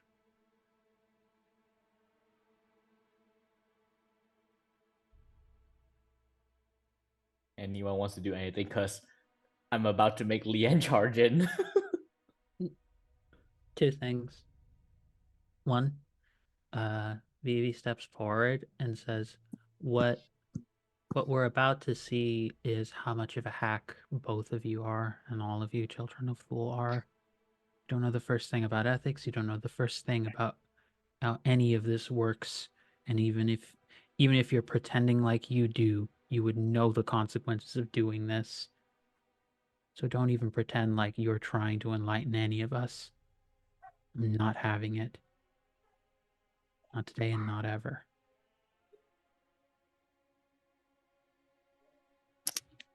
Fire. I guess we're Firing at getting... Procopius. Yeah, You're I'm not firing at waiting for him to Procopius? have Procopius first. Mage goes first. Fire with the magic cannon you took off of Emmanuel? I'm gonna that's still in my bag. It's on my back.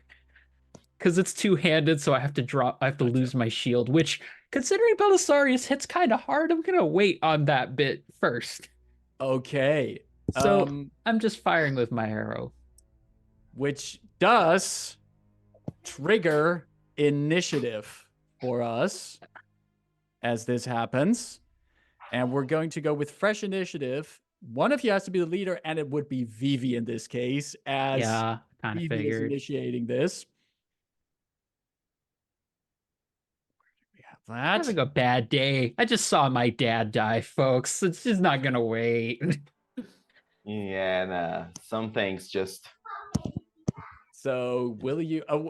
Sorry, I did not roll a 10. Not a 10 from Sable. Can Leanne and Eluara roll a It's plus dexterity inside. plus Yeah. Inside. Predictably, I failed.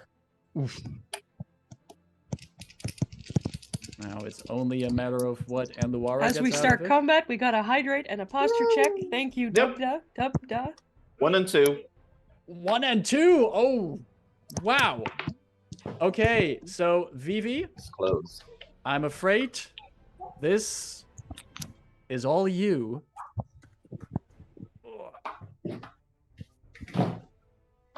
Dexterity plus insight. That is an 11 still. That is pretty good. But is it good enough with these two on the scene? Now, Procopius has an initiative of 8. Belisarius I assume she has one of higher. 15. So, What's this bullshit? Why is her armor good enough to give her more initiative? I hate this so much. so at this initiative round, as guns are being drawn, claws are readied, Belisarius looks at Vivi, who has just given this speech. And then Belisarius just crushes the wellspring crystal in her hands and is enveloped in primordial fiery energy. And that is her turn. Yeah, that doesn't sound nice. Who of the player characters is going to act first? I think it still has to be Vivi. Yeah, it's one, gonna be that, Vivi and two, this year. Nikki, none of the things Marcus has described today have sounded nice. From the construct that has a literal cannon in its stomach, to me killing my dad with the most poetic ending to it. Now we have a being bathed in primordial fire. This is bad. It's perpetually bad. I'm going to take a shot at both of them. At both of them! Let's go! Well, I'm going to try and shoot Procopius first, since he's currently not wreathed in fire. So we're going to see how that goes first. Yeah. Come on. Do you want to maybe spend a Fabula point? I only have the one left. Oh, you only have one left. I'm saving that one. I will spend the I will spend the 10 of the MP I have to do this just one more time in order to fire off another shot. Mm-hmm. Because if I can hit him at least once, I can help us out a bit. I mean, this could still miss, but yeah. I still miss. have a charge of divination up, don't I? Right, you do. You do. You do. Unless we've changed scenes, in which case it doesn't count anymore.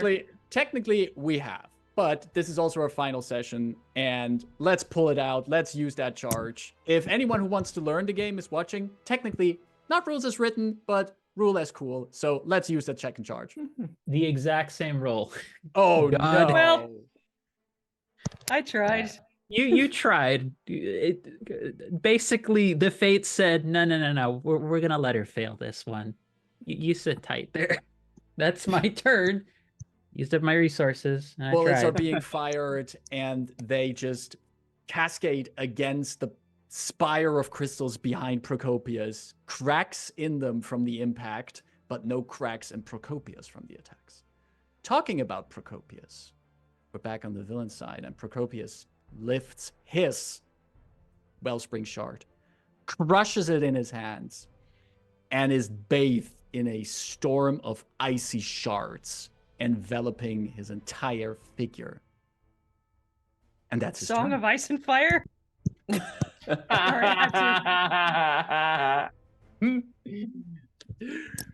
That is his turn, bringing us back to the player characters. Who feels Yeah. like singing along in that Song of Ice and Fire? This is dangerous. I will charge forward and attack. Who's a bigger threat? I will attack Procopius with my claws. With your claws. Let's Yes. go at Icy Procopius. Oh no, Nikki. What has happened? Fumble. No. Well, you gain Double- a Fabula point. You do get Yeah. a Fabula point. That's something, but oh no. You know what? I was about to like spend a Fabula point, but you know what? Climax. Let's ratchet up. Let's ratchet it up. I will tank it. Whoever controls the business scene gets an opportunity. Oh, yeah, you do get a fumble. That is true. My God, my Okay. dice are cursed. Okay.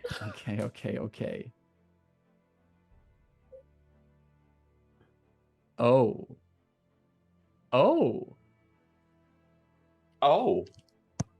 I don't like the sound of that now. I refer back to my previous statement where everything that Marcus has said has been terrible in terms of impact on us, the players. yeah. Not excited about that. Oh, Marcus is just looking at the opportunities section like a kid looks at a candy store after they've been told by their parents, "Get whatever you want, sweetie. Just get anything that you want." Okay. So, Leanne, Yeah. I'm assuming it's Yao with the claws out, Yes. rushing at icy Procopius. And all of you just see Yao vanish in the ice, just like diving in there. And then moments later gets flung out of it, expunged by this elemental blast of frozen energy from Procopius. But as that happens, this elemental, this primordial source of power, sends a shockwave out through the room. This entire crystal spire shakes and sinks in resonance to it, as there is an opportunity, which I'm going to use the progress opportunity to fill or erase up to 2 sections on a clock. Now, people may call me a way too nice GM for what I'm about to do, because technically I'm supposed to have this opportunity work in favor for the bad guys. But we have a clock ticking, and it's the Sable clock. And it is currently at 3 out of 8 slices of this point. With this elemental primordial energy coming out of Procopius, blasting, echoing through this dome, we're advancing that clock by 2 slices. We're going from 3 to 5. And I'm wondering, Sable, what does that do to you? Okay. First off, did Leon get hurt by that blast, or did he just get blasted backwards? Thanks Oh, yeah. Thanks for the reminder. Leanne did take, or Yao did take 10 damage from that. Okay. Okay. Before I describe what happens, let's do the mechanical bits. How's everybody's HP and MP looking? I'm fine on Fine. both counts. fine. Yeah. I would like MP, please. I would I'd also to be like able to shoot MP, so arrows. everyone gains 20 MP And for the first one. For the first one, and also since that's for the 4 filled sections, also, Sable, you now have the flight ability. Yes. So you can move out of Yes. out of that range. I will And- describe what happens in a second, and then for the second one, I will restore another 2 IP to our item person. And you also do, since we're now at 5 seconds, if you cast Stop, you can have it target 1 additional target, but that costs 10 additional MP if you do it. And also keep in mind that from your 4th slice, you also have, if you cast Drain Spirit, you can choose to have it give you all the MP drained, but that damages you for highest roll plus 5 equal to Yes. damage if you do that. So. Yep. And what does it look like? Okay, so so their form starts to get a little fuzzy around the edges as this sort of dark, multicolored, entropic energy sort of starts emanating with them, harmonizing with the time energies all around us. and the time bridge itself starts to turn Sable's sort of signature purple. And their face starts to crack like a porcelain doll. All right. As they sort of hover up into the air, hovering above everyone, and now they're about the same height as Luara. Wow. Oh. All right. And that was what happens on Leon's turn. And that brings us back to the villains. Both of them shrouded in elemental power. And on the villain's turn, fire and ice merge. The forms of Procopius and Belisarius dissolve in their elemental shrouds. And along a pillar of ice, a snake of fire wreathes itself. The two elements blending into a gigantic figure. First, the shape taking that of an icy blue and fiery red egg that then cracks open as 6 massive wings unfold out of it. And a figure on 4 legs with a humanoid torso and a halo of fire and ice crystals emerges. Along its torso, leading up all over its chest, are 5 empty black circles, and the 6 wings spread wide. A low, booming voice spreads through the room. I am Decimum, Calamity Unbound. You will perish. Let's put on a track called Final Battle for this. And we're switching over. This is a fresh start of a fresh round 1. Doesn't matter who already went. Everyone gets a new chance. Everyone is up for grabs. Who would like their first strike at Decimum, the Proto-Eidolon? The Proto-Eidolon? What the? God damn it, Marcus! I will attack it with my claws. Let's go! No, wait. Let me take the next turn. All right. Oh. Let me take the next one. Oh. And Luara, who at this point was just like single-mindedly like, going forward to just like punch someone in the face with a sword. She takes a step back. She looks up and says, "Oh, so you are trying to one-up me then?" And then she raises her sword, and I am going to cast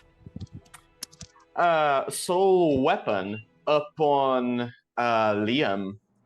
Ooh. And can I use like her natural weapons, or is it like, does it count, or yes, whatever? absolutely. Yeah. And then Liam, it's our time now. Yeah. Ooh, Yao turns towards you and the first look of approval ever aimed in your direction this whole campaign. Yes. Can I return my token of admiration to you? Okay. No, affection. I want it to be affection. Can I give it affection? Okay, never mind. Sorry. So that's it. That is my action. I empower Leon and Ewan so that they are fiercer. Amazing. So as I am. The claws glow with light of Ewan and Yao, and Decimum, the Proto-Eidolon, looks down at the assembled party and turns its haloed head towards Yao and just says, "Die!" and is firing an avalanche breath at Yao. Okay. Shards of ice coming forth from the mouth. It's just an avalanche. I can take it. Does a 10 hit your defense? Oh, it misses. Oh, I'm gonna spend an Ultima point to reroll that too. All right. Once again, you don't have to do this, Mark. Does a 13 hit you? Miss. No, I'm just kidding. Yeah, it hits. That is No, it does a 15 to hit, not a 13. 6 plus 7 is 13. And that plus 2, right? Oh yeah, that's 15. Thank you. Want to that double is- confirm you're getting blasted in the face by ice, Nikki? That is 22 points of ice damage. Oh. Ooh, that hurts. But also, I am finally in crisis for the first time this entire campaign. I can wreck shit now. Let's go! And that also brings us over to the player character's turn. Does maybe someone who went into crisis Yes. go ahead and do something? Yes, the avalanche strikes against me. Wait, let me roll first. Otherwise, if I describe a badass scene and I roll double ones again, I'm gonna slash at the Proto Eidolon. Ooh. Okay, that's a 14. Ooh. A 14, you say? Yes. And a 14 does hit. Okay, good. All right. As I get smashed by the avalanche ice crystal, it breaks against me and Yao is bruised and battered. But he doesn't seem phased. Instead, he glares at this proto-eidolon and his eyes flashes red, mingling with the green and yellows of his natural fox eyes. And he will let out a primal roar and charge forward with his claws, leap onto it, and begins to carve gouges into it. And it takes 24 damage because I am in crisis. 24, and they're light damage, right? Because your claws are imbued with light energy. Yep. Glowing 24 claws. 24 times 2. 48 points of damage. Let's go! Decimum is weak to light, thanks to Enluara's great choice to put that on the now frenzying Yuan and Yao, clawing into this elemental form that as your claws dig in and you see basically where your claws come in, the skin peels off like rocks, revealing underneath it a stream of lava and ice that starts spilling out. Decimum screaming, "You!"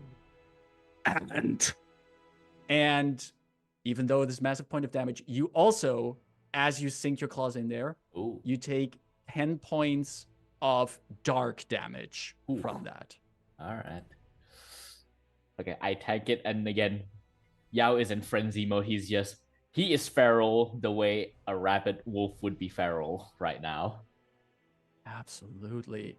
And that brings us over to the villain again, who, as the end boss here, has more turns and is looking at the source of this spirit magic that imbued claws to make them anathema, turning its gaze to Enluara. Uh-oh. And says, "House Vasalis knew the secrets, but none other from your moon will learn more." And tries to hit you with eruption talons. And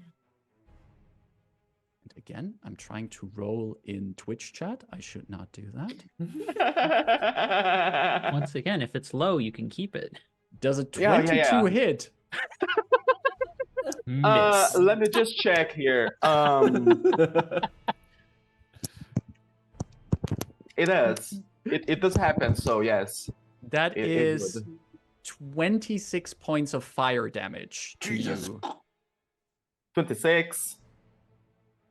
Well, -1. -1 indeed from yep. Yes, that's 25.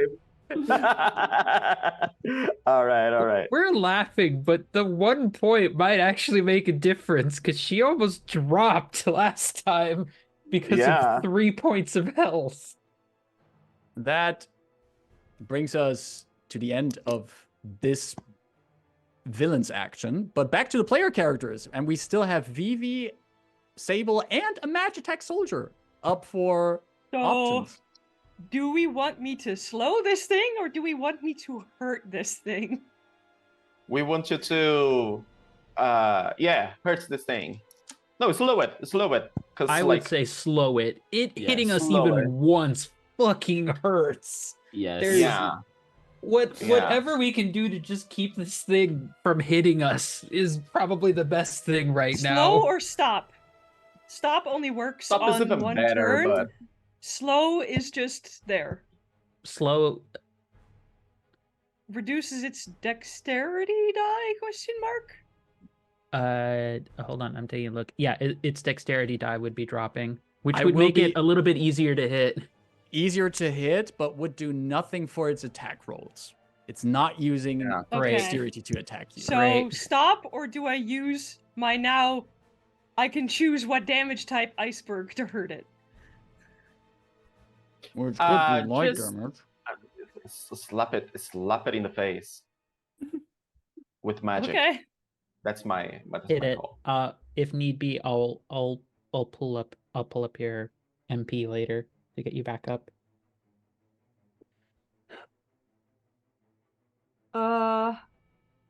That is an 11. An 11 hits. Does it against their magic defense?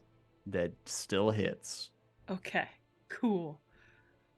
That is a 32 light damage Which iceberg, as instead of an icy shard, it's just a pillar of purple bright light, almost as blinding as the light we stepped into earlier.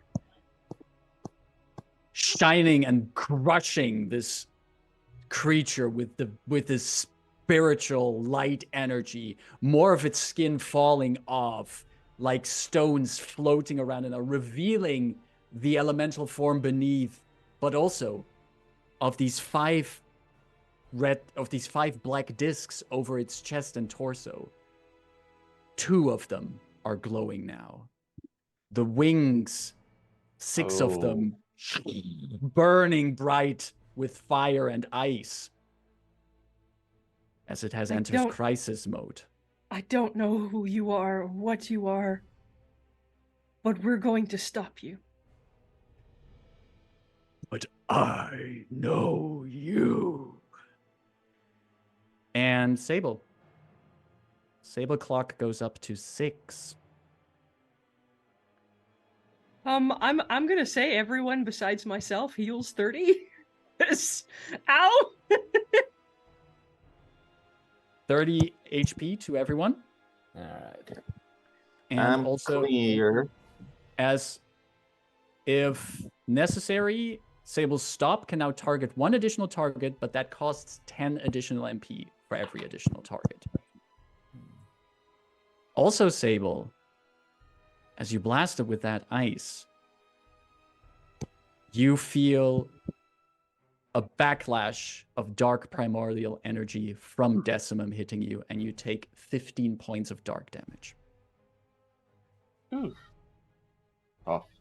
Guess how much HP I had left? Oh, How much did you have left? Exactly 50. Well, I mean, this is what I exist for. Are you gonna protect? Yeah. How much damage again? 15. 15. That's it? Okay. Oh wow. and the Wara is tanking so much damage. This is So- amazing. As Sable hits the 6th stage, the cracks in their skin start to glow with purple energy, they grow taller still until they're the same size as whatever this creature is. And every time they speak, there's an echo, like there's 1,000 voices speaking at once. Cool. Cool. That ends Sable's turn and brings us back to the creature, looking at Sable taking on this form, and you all hear this loud booming voice. Yes, my ancient foe. But first, let me crush the little ones. And the arms that end in these claws of magma, these hands have grown bigger. And one hand moves towards Yao, and the other moves towards Vivi. Since now the attack of the erupting talons has the multi-2 trait, because this creature is in crisis. So let's see. There's one attack roll against both of you. Oh, Jesus Christ. A 13 against regular defense. Oh, yeah, that hits. Hits That both of you. hits. That is 25 points of fire damage to both of you.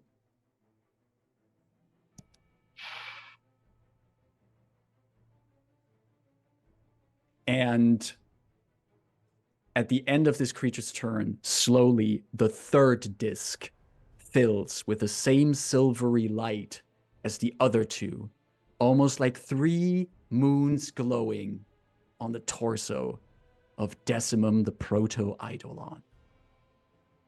We go back to the player characters, I think it's Vivi who still has a turn, and the Magitech Soldier still has a turn, just so we know the soldier is there. Soldier. Punch. God damn it. Soldier goes and punches. Rocket punch. Rocket A punch. primordial force. Will this be the moment this construct has always waited for?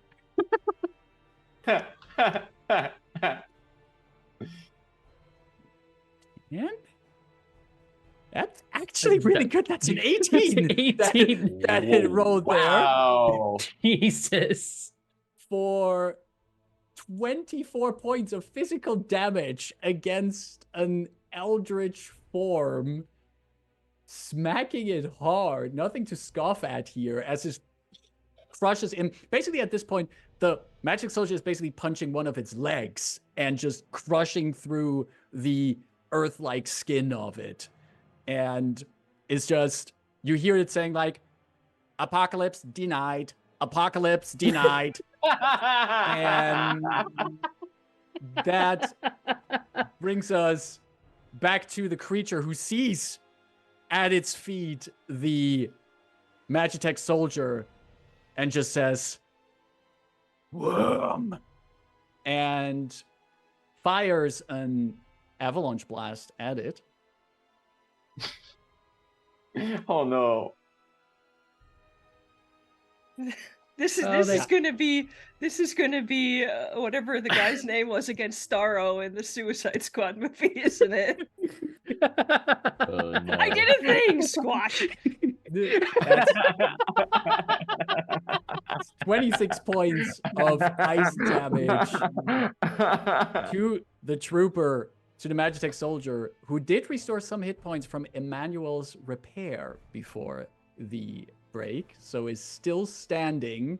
My And buddy's still up. Still It's so standing good. with ice around it, and just through the ice cracking, apocalypse denied.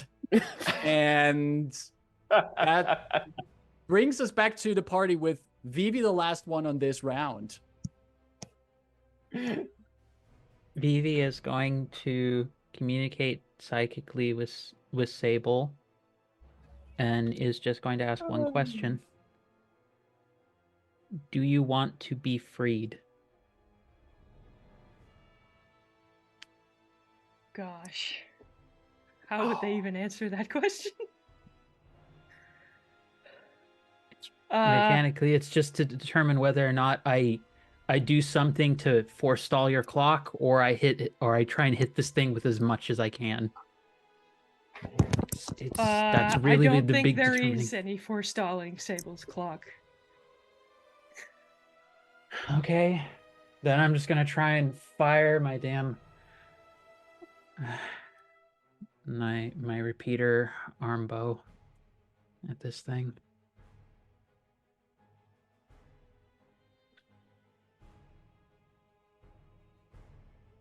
That's only an 8, which I assume does not hit it.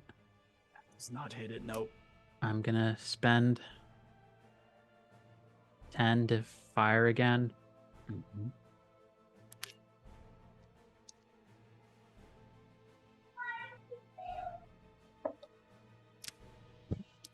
Nine.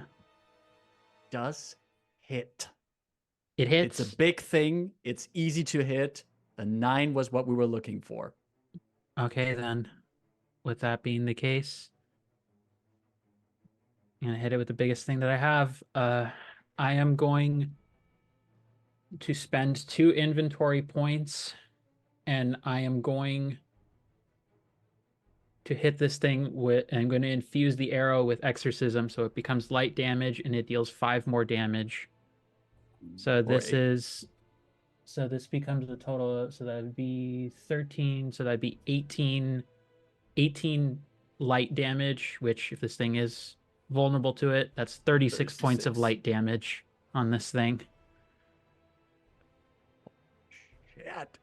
I pretty much am just imagining she's just her eyes are pure white. She's pulling from aether from her own body, and there's elements now of Emmanuel's like growth magic that was used on the Magitech soldier that just wraps around the arrow and fires directly into the heart of this thing. Right in there, around the place where there's these discs of moonlight on its chest, blasting in, cracking open more of its skin, but also fueling a 4th disc.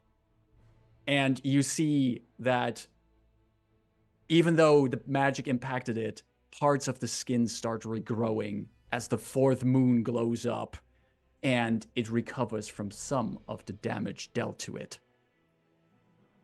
And you hear Decimum speak, "Foolish children." And this is the end of sorry. round. Yeah, Just to clarify, did you double the damage that Sable did? I did. Okay. I did. This is just a lot of hit points, and you That's all a already big dealt boy. a lot of damage. It's a very big boy. This is the end of the first round against Decimum. That was round 1. Oh my god. That was round 1. And at the start of round 2, That round lasted forever.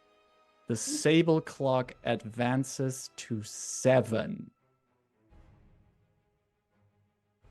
Sable? Hit points? Magic points? Or inventory points? I leave it up to the group. Do we need hit points? That's a safe bet to choose if you're indecisive, I Yeah. guess. Yeah. Okay, hit points it is. Everyone besides me. So everyone except Sable regains 30 hit points, and Sable can also focus Umbra on just one target to deal highest roll plus 25 damage.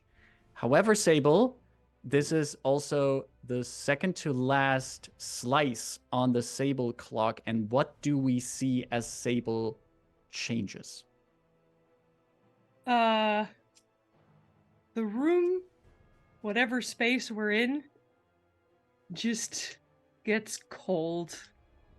Really, really cold. As the very space almost starts to look like outer space. Oh, wow. With that, as the round 2 starts, we're gonna have it start on the player character side. Who would like? Should I opening volley hurt it? Should I slow? Should I divination? Honestly, it's up to you. You have divination. evolved. Divination I would say be- divination because yeah, it can save someone's ass. Like I will divination instead of hurting it. ah. All right. Warping the threads of fate in preparation to manipulate them. That brings us to Decimum. 4 moons filled. Looking at Sable revealing more and more of their true form. And as Decimum takes its turn, you also see the wings that have grown in fire and flames growing bigger. They reach up to the ceiling of this dome and lash against it. It starts cracking open. And from the cracks in the dome, you see this strange perspective. You look up, but as you look up, it seems as if you're looking down at Forkbridge, as if something of the Sojourner is being torn open, and it's in the belly of the ship, and you are basically on the ceiling from the below perspective, but you're looking upwards down. It's a really skewed, weird perspective that you're looking at as this dome starts coming apart, and Decimum lashes out with Bo's erupting talons, one at Vivi and one at Leanne, one at Enluara. So let's see, this is going to be one roll for both of them. We have divination up, so let's see what happens. Oof, that's a 9 and a 12. I'm gonna force a reroll on that one. Forcing a reroll on that one. Magical. That's an. Wait, it's against magical or physical defense? Physical. It's also a 23, so it's It's gonna also hit us. Oh, it's an. Oh. Oh, okay. Oh, That was such well, a good reroll. That was Wow, such that- Sable says no. That divination was, we went from a 9 and a 12 to a 3 and a 1 on the There's a reroll. weird, like, you're like that vertigo feeling when you have, like, in a roller coaster, when you have airtime, that weird sinking feeling as Sable's magic flashes and they just barely Holy don't moly. hit anyone. Oh. Okay, that ends Decimum's turn. Fate being forced upon it. Who of the player characters is going next? Well, let me take the chance because I've been aching to hit something. Ah. And yeah. I just want to point out, Enluara, between just tanking so many hits, buffing with Soul Weapon and for that light damage is so great in these fights. This is, like, Enluara is rocking this. Yeah. kill with the power of moonlight. Yes! Instead of killing with Yes. fire, it's killing with moonlight right Yeah. now. Moonlight I'm just a princess, moon go. princess. I'm just a moon princess. I'm just Mm. like being a nice, cool moon Scarring princess. lights, just burning everything. Yes, that's yes. Yes, I went to fashion school for that one. I will attempt to unleash hell upon this thing. And Luara just like runs and just like attacks it as if it was like just a training practice dummy, you know. Fierce. And I got a 2 and a 3. That sucks. Do you have a Fabula point? I will spend a Fabula point to reroll that too, because who knows? Maybe I'll turn it into something valuable. I got a 7 total. I don't think this is the What's the total? 7. So not Nah, enough yeah. to hit it, Not enough. unfortunately. Barely. Should That's I barely spend it. my divination? You can, yes. You So then- can, but I would say I would say it's better spent to avoid like getting a smack. Us getting wrecked is a bigger Okay. concern right now because we have to Yeah. live through a turn for your healing to matter to us. Yeah. So Enluara tries and jumps at it, and I'm assuming can we say that like a gravity is like softer here? Absolutely. So Absolutely. big jump, And she tries to attack, and the thing just like whooshes Laura back. Whooshes back, even though I bet the move looked super cool. Yeah. And Is anyone else imagining like all of this is really cool to imagine, but part of my brain is anyone else with me in imagining this? Like, this is what happens when you don't give time to your QA people to look through the game. It's just physics are breaking, the perspectives are all wonky. There's two primordial entities that just show up out of nowhere. Oh, well, I mean, this is just a regular Bethesda experience. Like, Honestly. all right, Shots let's fired see at if we can Bethesda. if we can go to the regular Decimum experience on Decimum's next turn, and Decimum reaches out, and you can see that slowly that fifth moon is filling, just slowly. But what all of you would gather is that Decimum's perfect halo crowned face looks down, and you can hear it mutter, "No, not yet," and is in a panicking move just going to slash out again, erupting talons, one at Enluara, one at Vivi. It's a 15 against normal defense. There is still divination up, though I'm not sure this roll, I could always roll 2 1s. That's a possibility. It's Did you use both of 2d12s. The odds are not great that they're Yeah. gonna roll much lower. So, So, do I spend it or do I leave it? leave it. Let it roll with it. okay. Let's roll with So it. that is 23 points of fire damage to both of you. Okay, I get into crisis. I hit you with hate. Perfect. Completely understandable. And at the end of this creature's turn, however, that fifth moon is filled up. And the 4 legs it's standing on start buckling. The hind legs drop to the ground, shaking the bridge, almost crushing the Magitech soldier.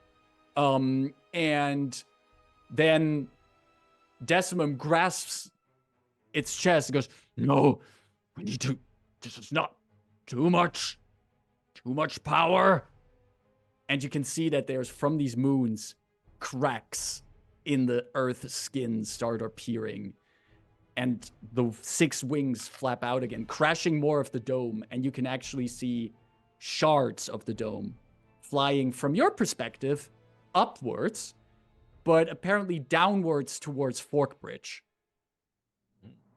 As we go to the player character side. I have an idea, Nikki, but if you want to go, You go first. Marcus, just a mechanics question I have to ask.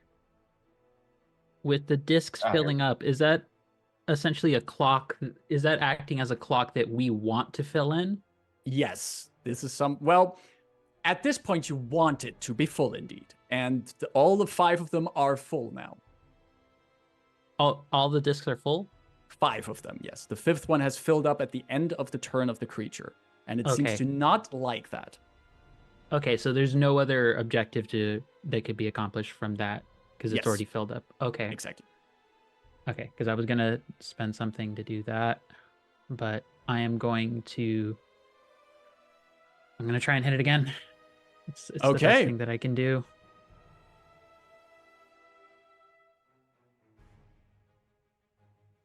It's 14. 14 hits. So that is 16 Woo! on the first hit. I'm going to hit it with Exorcism again. This is the last bit of my inventory points, but she's just going to infuse it with light again. So that adds 5 damage, and that's going to make it 21, which makes it 42 light damage. 42 light damage. Decimum has already at this point lost 140 hit points. has a total amount of hit points of 180. So, Vivi, how would you like to do this? Aha. Okay. Was gonna use this idea for objective, but this is cooler. This is cooler.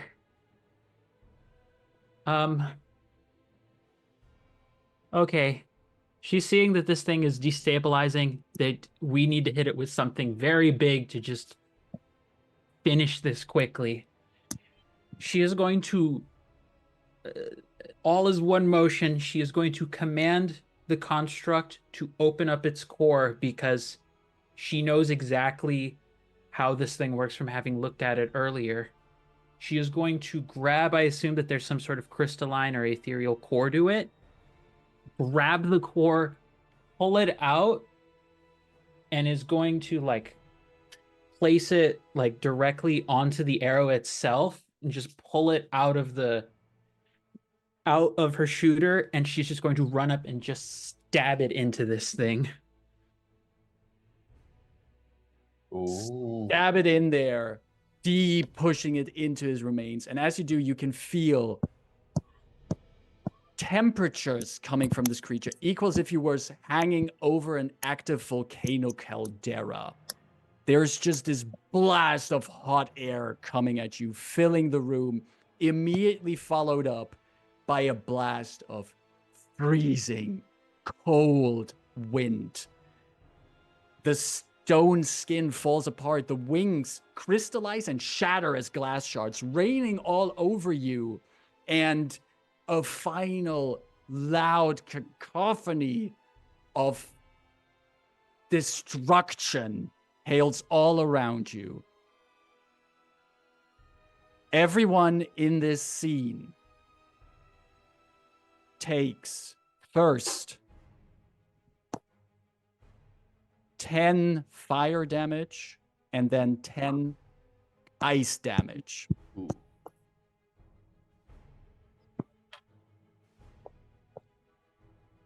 Ooh. So in my case, 99. Yes, since you have a defense mastery. That just saved my butt. The remains of this creature dissolve in an etheric storm that results in blasts against the dome ceiling, as the immediate threat is indeed destroyed.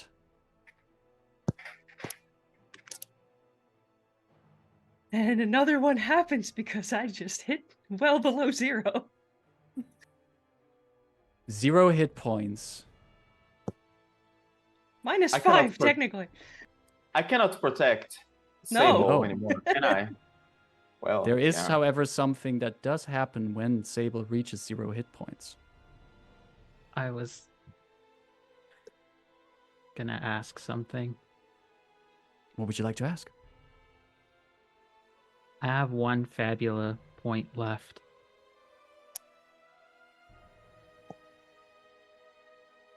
Fabula points can be used to alter an existing element of the scene. That is correct. I want to ask permission from Nev the player about this. Can I take Sable's damage? I'm gonna say no. Okay. That's why I didn't want to go through with it because I need it specifically asked me Because to check permission. That's why I'm asking. because whether they Thank you. hit 0 or not, they were about to fill the Break. clock anyway. Yeah. So Exactly. Thank you, first of all, for checking in before using that. Yeah. And second, Sable, as you feel the life of your mortal form vanish, the 8th slice on your clock is filled and the transformation complete. What happens as the Sojourner seems to be breaking apart over Forkbridge, and Sable is unleashed. So, first, the cracks on their face spread to not just their body, but the entire space around them. Time itself fractures, and they clutch their hands to themselves. No, I don't. And they struggle to try and make themselves human-sized again.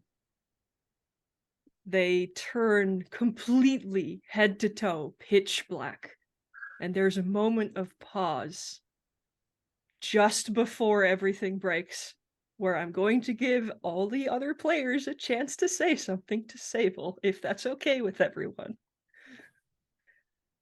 As they're desperately trying to hang on futilely to their human form.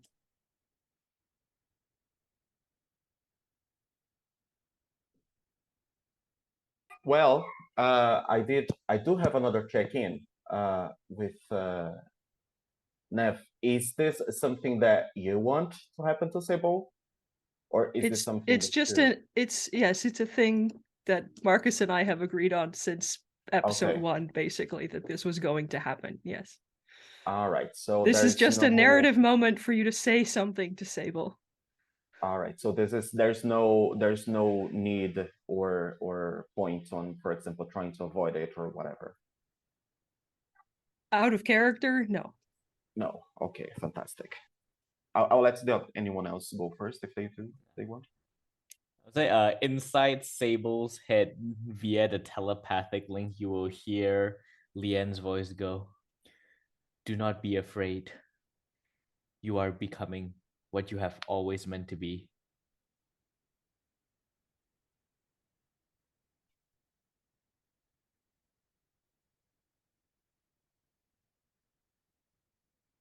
And you just feel their presence there. Just to sort of like comfort from where they're telepathically comforting in the best way that they can. Not something that they're good at.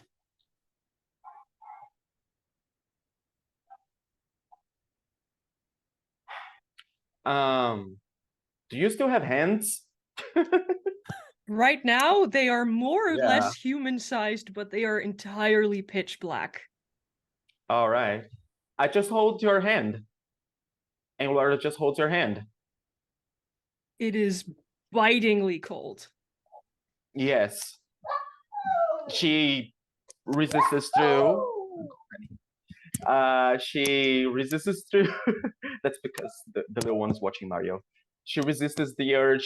She resists the pain and the cold. You know, she suffuses her own she suffuses her own herself with a little of her own dark power. You know, and you know, in Laura's visage, just she just looks at Sable, you know, assuringly, and she says, "I told you we'd be here for you."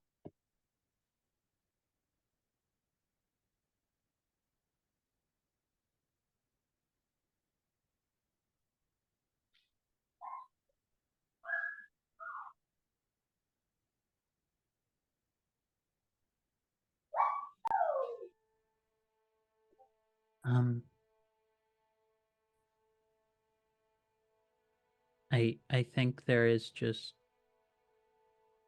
a very burned, both from heat and like chill burn, Vivi. Just walking up, shaking,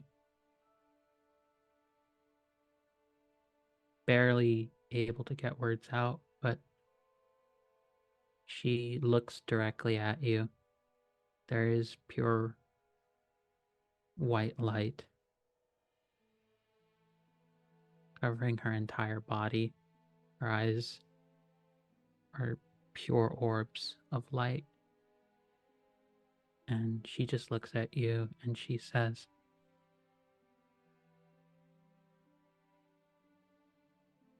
I've already had to say goodbye to my father today. I don't want to have to say goodbye to you too.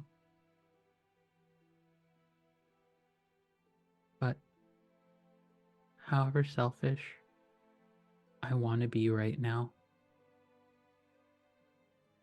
however much I want to do the noble thing or the selfish thing, any of these things, that's my choice.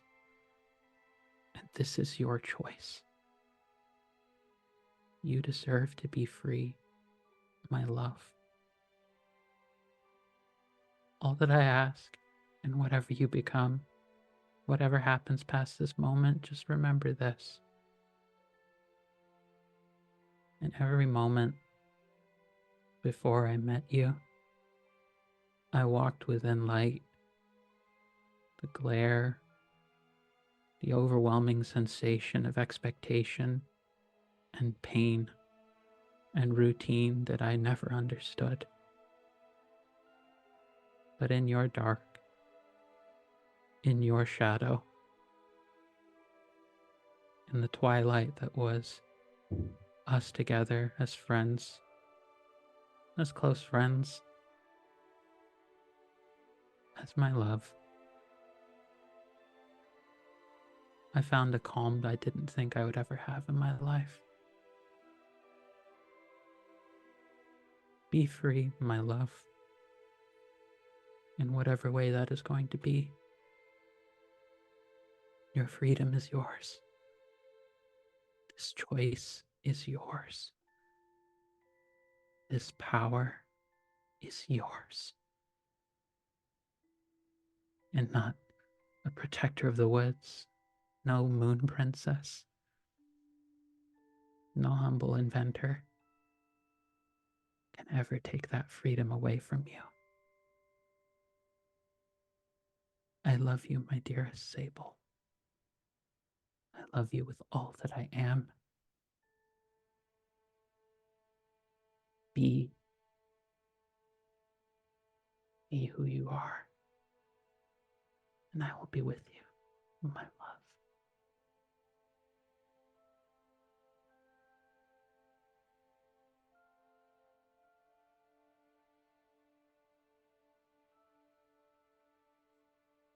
And with that, while I'm trying not to cry, Sable's mouth opens in a silent scream that splits their entire body as it grows and grows and envelops all of you in a bubble, as it's partly inky, partly smoky, impossible to tell non-Euclidean shapes expand until they're straining against the walls of the Sojourner. And finally, the Sojourner shatters, unable to hold their size. You see from your bubble that they envelop the shards of the Sojourner before they have a chance to fall down onto the city below. On one side, you see the depth of them, impossibly dark, multicolored galaxies, stars dotting inside of them. On the other side, you see space and the planet below you. Then you realize many of the stars aren't stars, they're eyes. And as the bubble you're in turns, you realize you're standing inside an eye. Eyes of all shapes, sizes, colors, species. And then there's a sense of calm and gratitude. And just Vivi, in Sable's original voice, I love you too.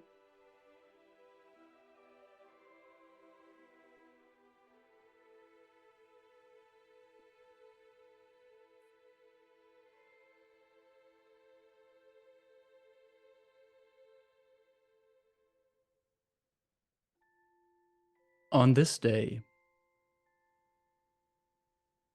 a band of unlikely adventurers pulled together by circumstance and fate worked together to stop cataclysm from happening.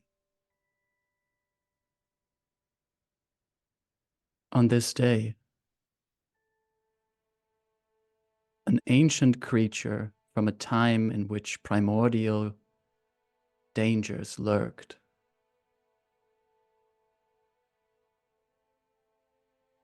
was unleashed to the stars.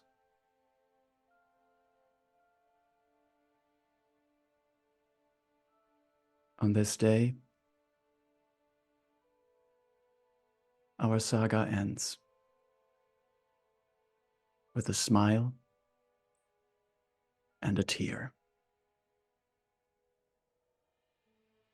Thank you very much for joining us on the Six Moon Saga. And thank all of you for playing at this table.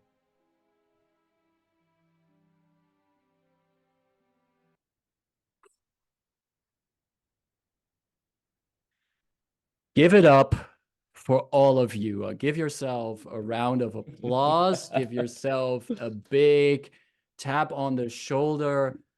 Thanks to all of you for making this story come together. 8 sessions, fantastic characters, amazing gameplay, amazing story, and I think I speak for all of us. I think we pretty much nailed it. So thank you for that. But before we go out, one final round for all of you to tell us who you are, where we can find you, and yeah, just to give me a little bit more time with this group because I'm gonna miss the hell out of all of you. Let's start in the upper left corner with Angela. Hello there, everybody. So I'm single now, and that's a thing I have to do. No, my name is Angela Lemos Mogrovejo. I use she, her pronouns, and I have been playing Genevieve Vivi Almos, the arcane inventor who fell in love with a Corpheon. You can catch me running the Severed City Thirsty Sword Lesbians campaign on Mondays here at the same time we started today. Our group is nearing the end of that journey as well, as they have a person just got stabbed. A couple of other people met with a god and realized they aren't as special as they thought they were. And 2 lesbians made a ship sail. Metaphorically, not literally. Oh. But much better that it was metaphorically. Honestly, it's the much better outcome than a real ship sailing. But that's me. You can find me there. Thank you. Thank you for being here. Gabrielle. I am Gabrielle, and I've played Enluara, and this was amazing. Yes. There are no clever things for me to say. I just I fully agree with everything you say. Thank you. Thank you also for being here. Nikki. Hello there, I'm Nick Hide, and I have been playing Lian, the dual entity of the human Yao and the fox Yuen. And boy, this has been a fun journey. Glad to have been able to play with all of you. Always a good time whenever I get to play with Horde of Tales people. And as for things that I will be appearing in, next week, 26, which is a Friday, I will be appearing on Pluto Cleric's Twitch stream for a masked RPG one-shot, where all of the heroes of the world has left to deal with some otherworldly threat up in space, and so they have left us sidekicks here to pick up the slack, and we'll see how it goes. All right. That sounds interesting. Definitely make sure to follow Nick also on the socials and on that project for next week. The Never Squid. Hello, everybody. I'm Nev, your friendly neighborhood squid person. I am a TTRPG performer, producer, artist. I wear a lot of hats and I enjoy all of them. I have been playing Sable, or Sablioth Disas, as their name happens to be. That's a cool last name. I love that. The Eldritch space and time god, I guess, who has retained their humanity. Thank you very much, Nev. And I have been and will probably always be Marcus, also known as the Chindividual. I've had the honor of being the game master for this fantastic group of people who have put trust into me as the game master for this, but who have also shared their amazing ideas, helped build this world. And from session 0 on, I knew that there was so much great ideas at this table. And I want, from the bottom of my heart, once again, thank all of the players at this table for putting all of this together. This is a teamwork effort. Thank you for building the world. Thank you for bringing your characters and your ideas. And just thank you for coming on board for this. I also want to thank Caro for producing this game week after week, and for the rest of the Horde of Tales team for helping with the social media. Thanks Krifu and Ida for social media support and for visuals where necessary. And also just the Horde of Tales team for just sometimes just sharing ideas and making sure we get things done and make these cool streams. If you liked what you saw here, please make sure to follow us, for example, here on Twitch, or if you're able to, also throw the sub. Your support helps us make these kind of games, and we really want to bring more of these shows also to the internet. You can also follow us on our socials, where you can find us on Instagram, on Twitter, on Blue Sky. And you can find all the VODs of not just this campaign, but all the other games we have on the show on our YouTube channel at youtube.com/Horde of Tales. Also, if you want to hang out with us and you maybe want to point out how we got the rules wrong of this game or something, or you just want to chat with us, you can join us on our Discord server, where we talk about all the things we do, where we share funny memes and show each other cat pictures and other pet pictures that we find online. So feel free to join us there as well. If you want to find more Horde of Tales, we will be back next week, Monday, as Angela said, for Angela's Severed City game. That continues. And we are putting more and more together for our Women in Gaming Month coming up in March of this year. Keep an eye on our socials for the upcoming schedules. Keep an eye out for... I will be producing for. Exactly. And Nev will help us produce those. Keep an eye out for player signups that might be coming up. And yeah. Thanks, everyone. Take care. Stay safe. And see you soon on Horde of Tales. Bye-bye.